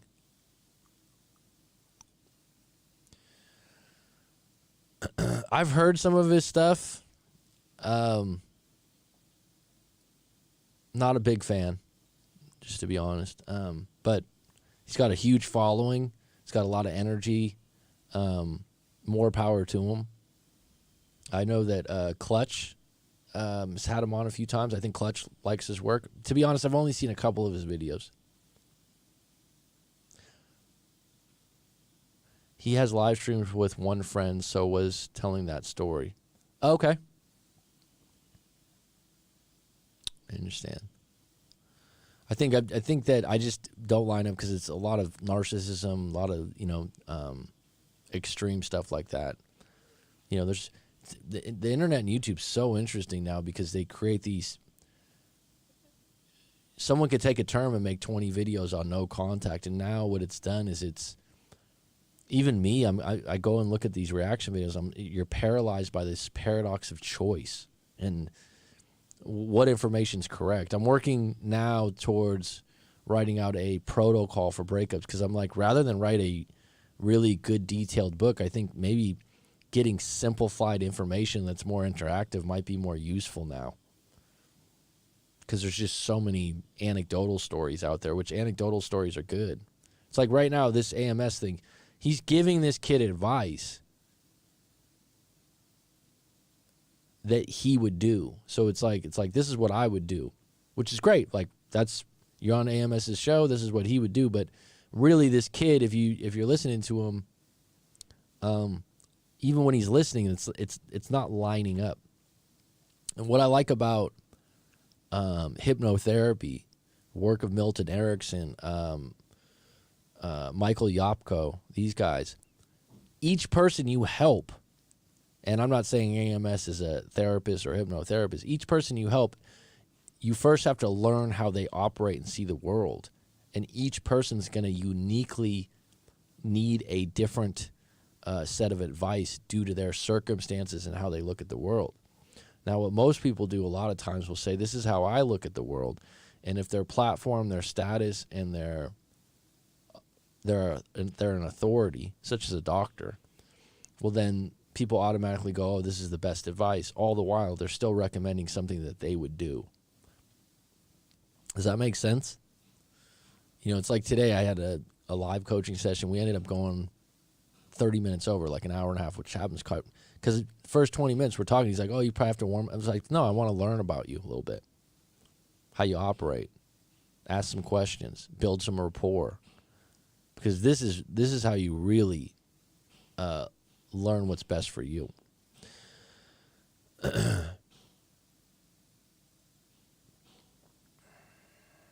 All right. 12 on deck. Finishing it off strong. Let's see if there's anything left on this. I get it, bro. But at least, hey, we know what the issue is now. Now we on our purpose. We finna get things turned around. I'm gonna be honest with you. She probably does like you a little bit. She probably just don't want to be with you because it's just a boring relationship. But even if she did, she cheated, so she's disqualified from girlfriend. I wouldn't give her. Listen, I ain't throwing good booty away. I'll just put my feelings to the shelf and I'll fuck the shit out of her. She wouldn't be. I'm trying to separate I'm trying to be more. You also said a lot of things that also did click into my head where you said women are more emotional, men are supposed to be logical, and I'm like, yo, no fuck way, that makes sense. Like, Right. it's like, so I'm obviously. So really quick, what he just told him, right? So this is what it's trying to see that. Look, go ahead and break up with her, keep her as a side piece, and hook up with her. But this guy, here's what you don't realize. This guy's in love with her. So let's say he just works that out. Right? Let's just say that he's able to do that. And the girl's like, whatever, we can hook up, or they kind of just have this gray area where they're hooking up. And they hook up, for 2 or 3 weeks on the side, and he's like, yeah, I'm getting my intimacy, and I'm single now, and this dude feels good. And then all of a sudden, she breaks that off, or she starts seeing another guy. He has too much feelings involved to do that. He's not AMS. He's in love with this woman, so if he goes and does that, I've actually done that in a breakup before. Not the same exact situation, but years back in my 20s. Broke up, different reasons. I broke up with her. Nothing that I'm going to go way deep into, but we had this gray area where we continued to hook up. And honestly, at the time in my early 20s, I thought, this is fucking outstanding. I thought, this is great. We still get to hook up. And actually, the intimacy was even better because we only hooked up like once or twice a week. It was, she was more into it, this, that, and the other, right? Whatever. But then the reality check hit, and it was like, wow, she can go see other people too, and she can stop talking to me at any given moment.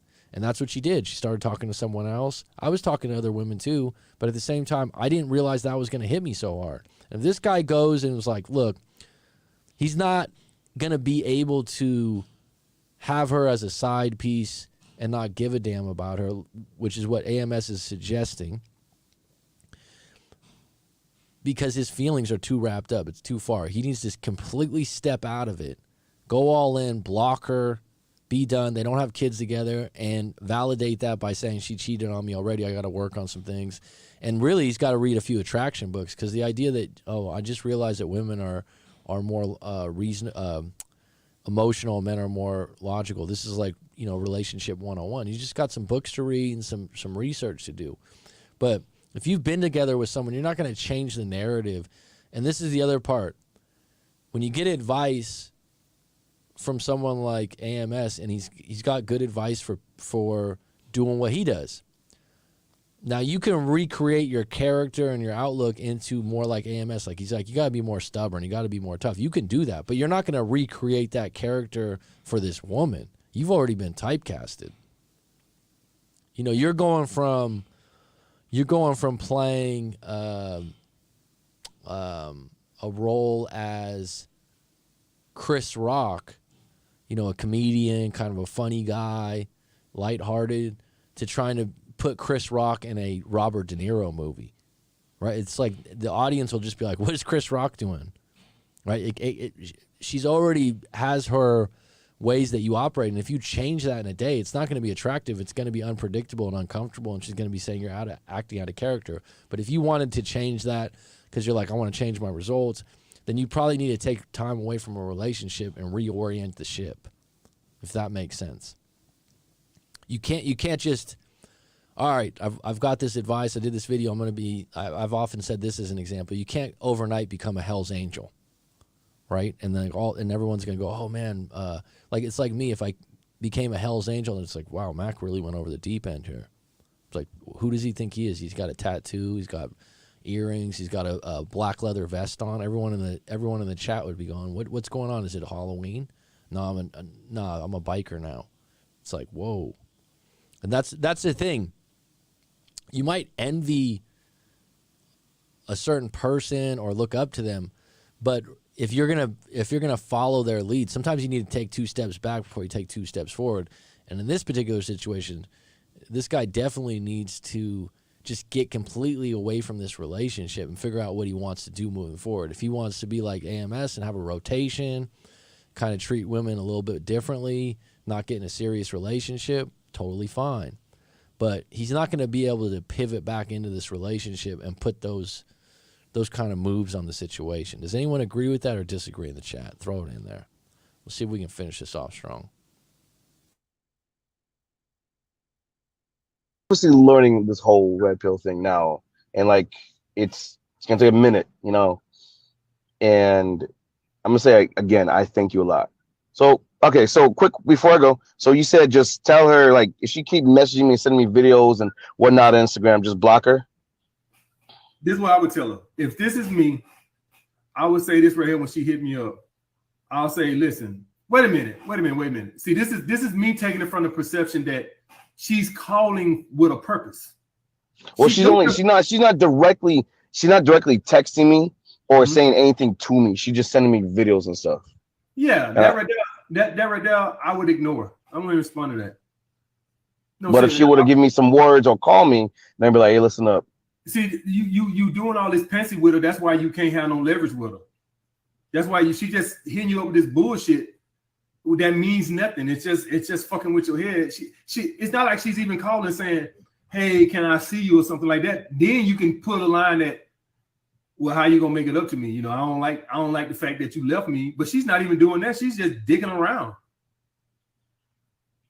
You see what I'm saying? Like she don't even have a purpose. She's just. If you're gonna get back with an ex that you've broken up with, and there's been a little bit of time, and there's been a little bit of time in between, okay, and you don't have anything else working where you're dating some other girls, or you kind of like have something going with Instagram, it's really hard to not act desperate or needy. You could just see it right now. Like that would be my question to this guy. It's like, you guys have been broken up for a little while. Is there any other contenders or any other women you're looking at? Because she's already cheated, so she's probably already got guys lined up, right? And if you're competing, it's already a done deal, right? You might hook up here and there, but she doesn't want you back.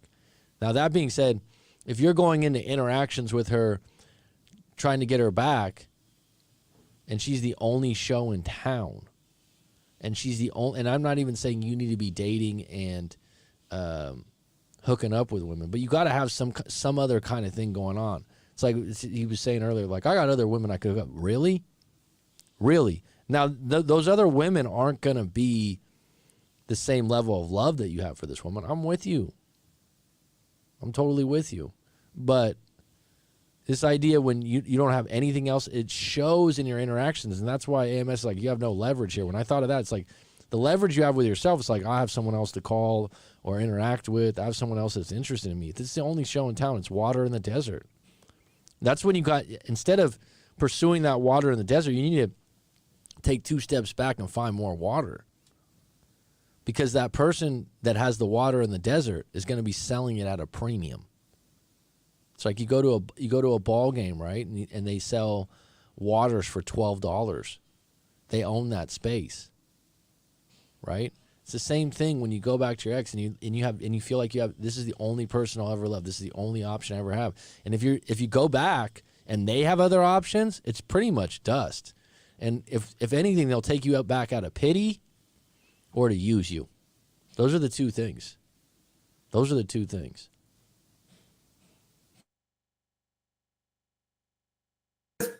So it's not like she's calling you and saying, hey, I miss you. Can I see you? Then you can say, well, how you willing to make it up to me? But she's not even doing that. She's just like bored and just sending you bullshit just to dick you around. So just ignore her.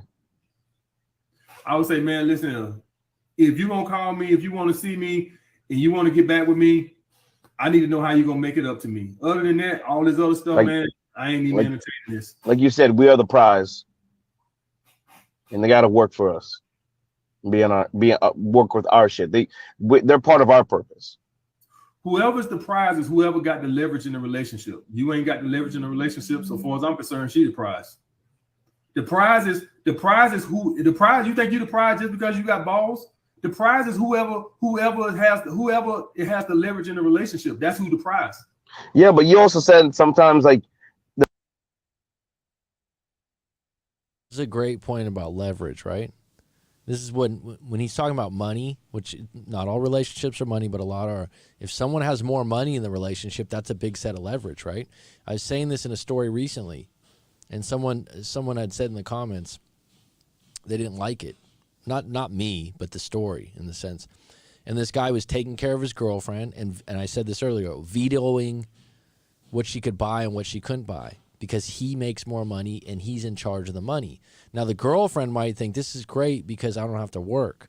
But really, he's got leverage in saying yes or no. And he also has her more dependent on him than just love, but for actual money, food, and shelter.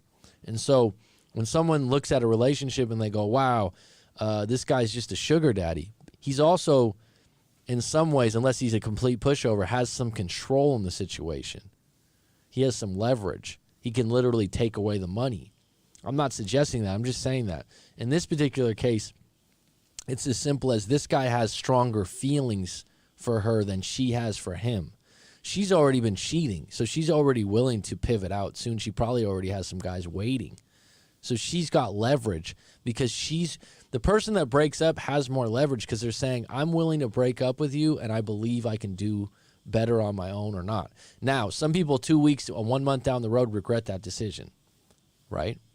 But this guy has no leverage right now because his confidence about his money making, not having his own place, right? It creates this kind of lack of confidence, right? And so when he's going back to her, he doesn't realize it, but her leverage is, you need me more than I need you. You love me more than I love you. And the classic line goes, the person who cares less controls the relationship. Now, leverage can be on different levels, right? Like I just said with money. But what AMS is saying here, the leverage is you just care way more.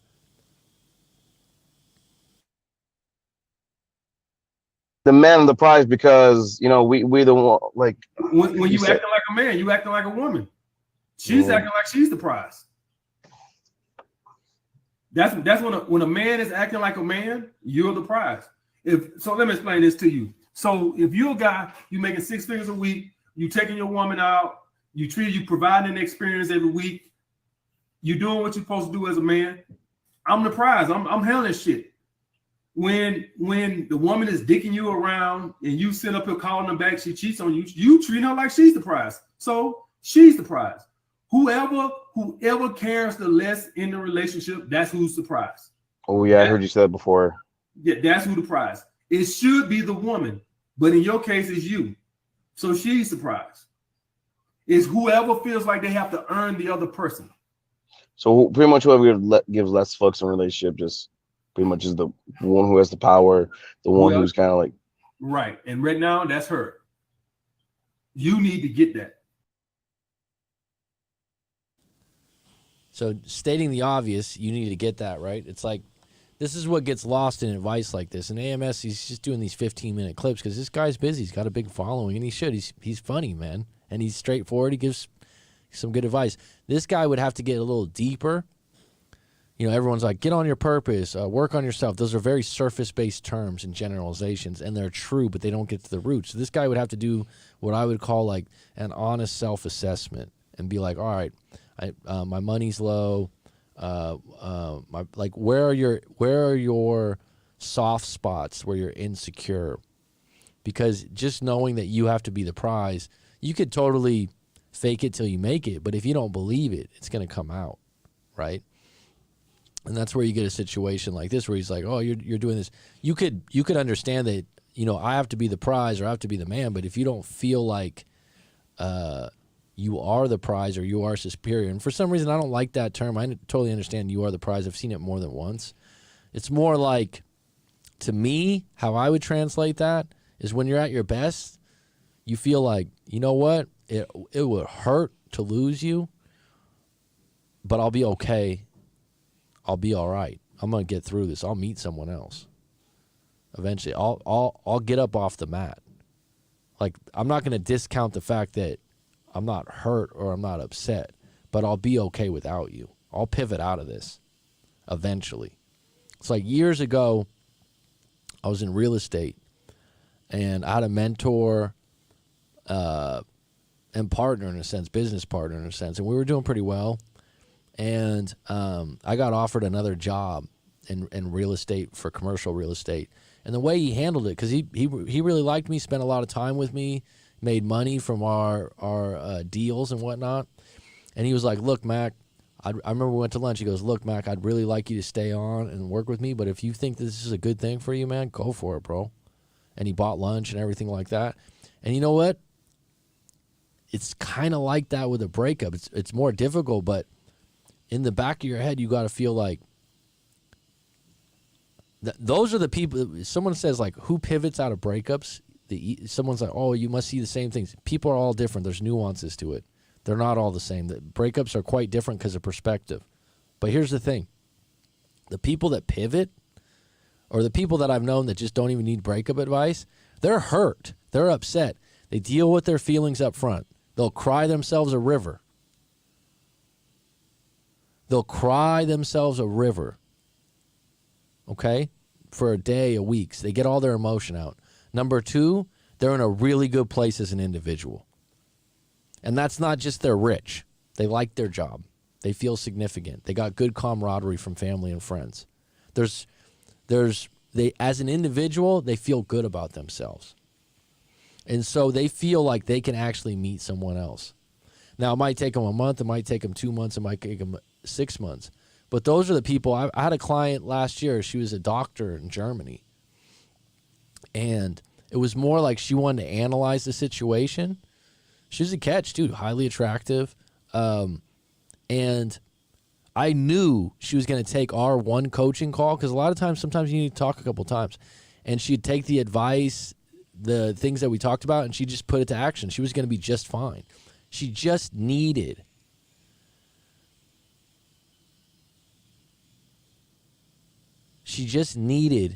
further information because she knew, like, I'm a doctor. I got my own place. I'm fairly attractive. She knew she had a lot of things lined up. She had good habits. She wasn't alcoholic, drug, like all these different things. She knew that. She was just hung up on some things about this breakup. And so this breakup didn't define her. And she just wanted to talk to me specifically about the breakup. But a lot of times the problems, and this is why I started doing hypnotherapy, because I want to help people a lot further. Right now, a lot of my clients that come to me are past clients from breakups that are now coming to me for hypnotherapy and to talk about other issues, because your problems, and this is really deep for the 10 are on deck. Probably a lot of people won't watch this 2-hour live stream after the fact, but here's the thing. If you are here, put it in the comments below.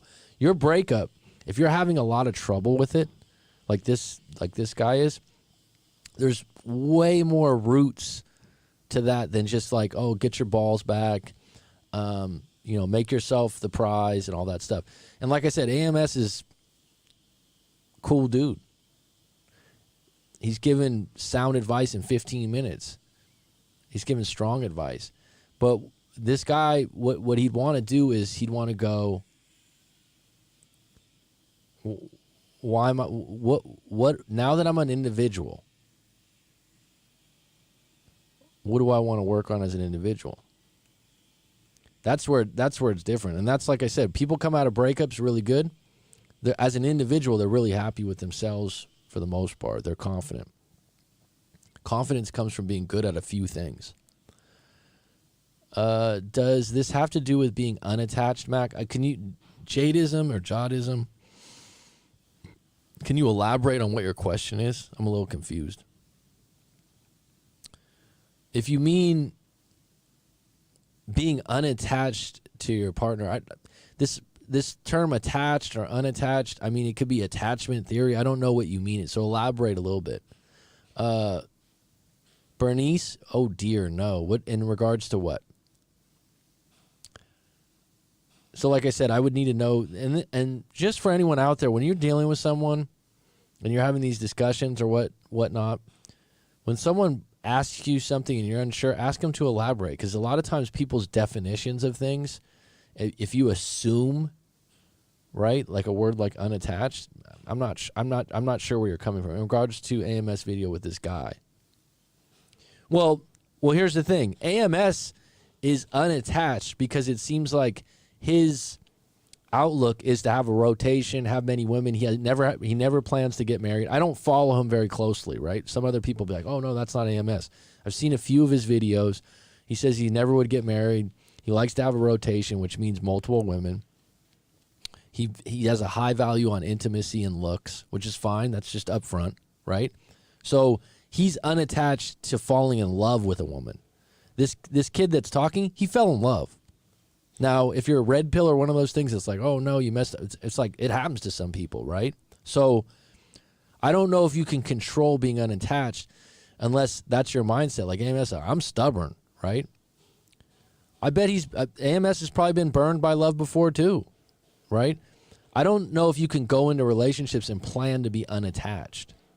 I don't know what makes you attached, but I do know that taking a step back and asking yourself what your reasons for being attached are is a healthy thing.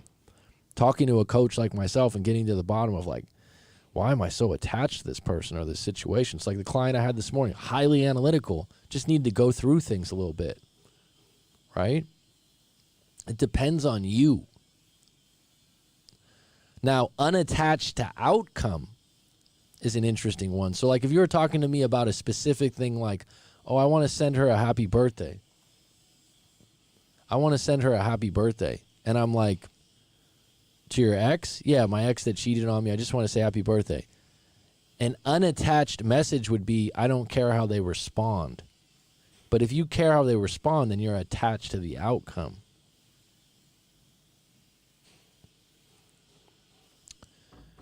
Men and women need to learn when to walk away. Sometimes there is no hope and no success in a relationship like a junky car. Always putting money in it and it keeps breaking. Just start over. So let me give you some perspective on that. And thanks, Sloan, for always giving your perspective. You put a lot of things in the comments of my videos. You are appreciated. Great point. Let me just counter that real quick. And not in a negative way, just a perspective way. Men and women need to learn when to walk away. Simple message. In a lot of terms, yes, true. I'm with you. Sometimes there's no hope, no success in the relationship like a junky car, always putting money in it and keeps breaking. Just start over. Now, why does someone have a junky car? Why does someone always put money into that junky car? It's the only thing they got. It's all they got. It's all they got. And they have a limited belief that if they get rid of that junky car, they won't be able to get another one soon. So for the time being, they look at it like, if I have this junky car, at least I can get from point A to point B. If I have this girlfriend in a half-assed relationship, at least I got a relationship. At least I got something. A lot of it stems from, especially young guys, and they won't admit this, they're scared that they won't find another one like that girl. And they also, you can't, here's the hardest thing, and this guy truly loves this girl. He's mentioned it a few times. And for some guys, that's like embarrassing. Like, I really love her. It's gonna fucking, like AMS is totally removed, unattached, right? It's like females are females. I got a dime a dozen. They're abundant. He might really find some of them extra attractive, but it's like a ball player or a rock star. If there's so much abundance, there's going to be less attachment because, next one up, right? But the idea that when someone's in love, here's the hard part. They can walk away, but there's going to be a void for a while. And that's the hard part to face. There's going to be some pain for a while, right? And so a lot of times you don't go into a relationship in your 20s thinking I'm going to fall in love or I'm not going to fall in love. It just happens, right? And then what happens is if you get burned or you feel you got done wrong, but the reality is it's the timing that the breakup happens in your life. If you're old enough, I'm not that old, but I got a little life experience. I have a few gray hairs now, losing my hair here. That's why I go with the shaved head, the monk look, right? Okay, I'm 41. Totally different perspective than 25, 28, even 30. Totally different. A lot of wisdom scraped up over the years, okay? And so when I was 28 and had this really bad breakup, my perspective of a breakup and what it meant for that particular girl in that time, totally different than now. If I had that same breakup with that same girlfriend with who I am and where I'm at now, I'm not saying it wouldn't matter to me, but I'd say it'd have at least 50% less hurt. I'd know how to handle it. I would still be upset and hurt, but it wouldn't be as deep. It wouldn't be as deep. And a lot of times, instead of just trying to act like you're so cool post-breakup and like, oh, I just need to do this and do the cool thing, actually, you need to admit that you're actually hurt and go through that. That's why I do EFT tapping, emotional freedom technique, which another one that has a cheesy name. And you just want to come to the baseline. Even though I'm hurt right now, I'm okay. Admit to yourself, even that shit out. It's like, even though I'm hurt right now, I'm okay. A lot of times, I'm not hurt right now. Actually, I'm hurt. Actually, I'm not hurt. Actually, I am hurt. You get this ping pong game in your head, and that's when you get stuck. So what I'm saying is the timing in your life. Like right now, AMS, he's got all this knowledge. He's been with all these women. He lives a certain lifestyle, and he's given advice based on that. This kid hasn't had his knowledge. Being sentimental could be a reason for why it's so hard to let go. Absolutely, but a big one is not having a replacement. It's like, look at it like this. Your phone. Everyone's got a smartphone now, right? And the smartphone does a lot of shit for you, right? It's pretty important. It's like when someone loses their phone, they're kind of beside themselves. It's equivalent to losing your wallet. You lose your phone, there's a huge void there. You immediately have to go buy a new phone. Like, people don't go, oh, I lost my phone or broke my phone. Even if they don't have money, they're going to put it on their fucking credit card. They're going to go get a new phone because people break their phones all the time, and they're really upset. I got all my numbers on there, da-da-da. It's really fucking important. It's a lifeline. So when someone breaks up, that's the hardest part, man. You can't replace it, even if you hook up with someone else. Even if you hook up with the hottest woman on earth, you can't replace it. Now, if you have someone lined up and you've been cheating for a while, that's probably the closest thing to it. But here's the thing. Whoever you're with, outside of that person you were with, there's something about that person you broke up with, unless they are a total piece of shit, right? Toxic, narcissistic, whatever, that you're probably going to miss about them, right? So that's one of the biggest things. It's just dealing with the void. It's like, all right, you don't have your phone. You're going to be able to do it for a month or 2 months. It's like, oh my God. Eventually someone would find out a way, right?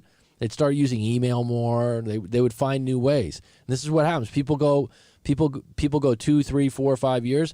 Post breakup, they're like, damn, I haven't been single in a while. I don't like these dating apps. I don't want to learn how to do this. This is what happens. This is one of the biggest issues. And so they get into, and then you go and get advice. And this is the biggest thing. When you get advice, right? And here, I'll just plug it right now. When you get advice, go to the person that's going to be objective and listen to your story and your individual situation. But if you want to go to someone that you maybe look up to, they're going to, and they have a certain outlook and they're kind of cemented in that, they're probably just going to project and impose to you, this is what I do. This is what I would do. You want to be like me?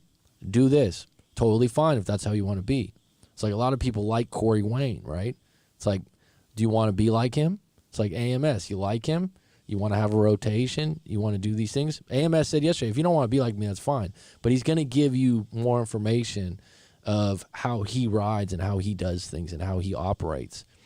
And if that doesn't line up with you right now, that's okay. Filter for what you feel like is good for you. I'd elaborate more on what I say, and I agree that sometimes you just accept what you have to because it's all you have. The comment section only allows so many. I can't say everything at once. Right on, Sloan. I don't think that I understand your comment totally, and it's valid. I'm just saying that walking away is harder in a relationship when it's the only thing you have. And let me just go on a little bit of a tangent here, right? I'd add this, and that's why I mentioned when your life has other holes, such as I hate my job, such as I'll never talk to my mom again. Heard that one before. Such as, like, there was recently a client. I mean, it was sad, man. It's like, just had his mom pass away, doesn't have a good relationship with his father. All his family members lived in a faraway state. Girlfriend just broke up with him. Didn't have a great job. House was a mess. Like, it wasn't just one thing. A lot of times when you're a bad breakup, the breakup's the hardest part because that was your anchor and your rock supporting you through what really was a lot of other bad things that you weren't getting out in front of or dealing with. Right? Everyone has their stuff, but it's going through a bad breakup when your job's not right or your family life's not right. It's much more difficult. And that's when someone goes, oh, you can just walk away or just let them go. It's like, that's why it's so important to send in your story or talk to someone like myself or a coach or a therapist. It helps you because you need a new perspective. You're stuck. Like hypnotherapy, if I'm going to tell you about trance state, you're in a car, you're driving, it's trance state. You're highly focused, okay? When you have a problem that you're not getting over, like a breakup, or like you're angry at someone, you're in a trance state. You're stuck. You need a new perspective. You're being rigid. It's like, for example, someone that's scared of spiders. Their whole life, one time when they were young, a spider jumped on them and bit them, or someone when they were young said a spider's poisonous. And for the rest of their life, they're in a trance state where when they see a spider, they're scared. Now, if they got perspective and I've done this work in hypnotherapy before. I'm like, oh, you want to stop being scared of spiders? Okay, we can just suggest that during trance, and it'll just go away. You're just stuck on that. All right, this was real spirited today. We went 2 hours, 15 minutes. I appreciate you all. I'm going to be more regular on these live streams. Bernice here appreciated the Kiwi. Jadism. Sloan Magnum. Petty Betty. Ryan Flint, thanks for the super chat or sticker donation of $15. That'll serve me for my lunchtime.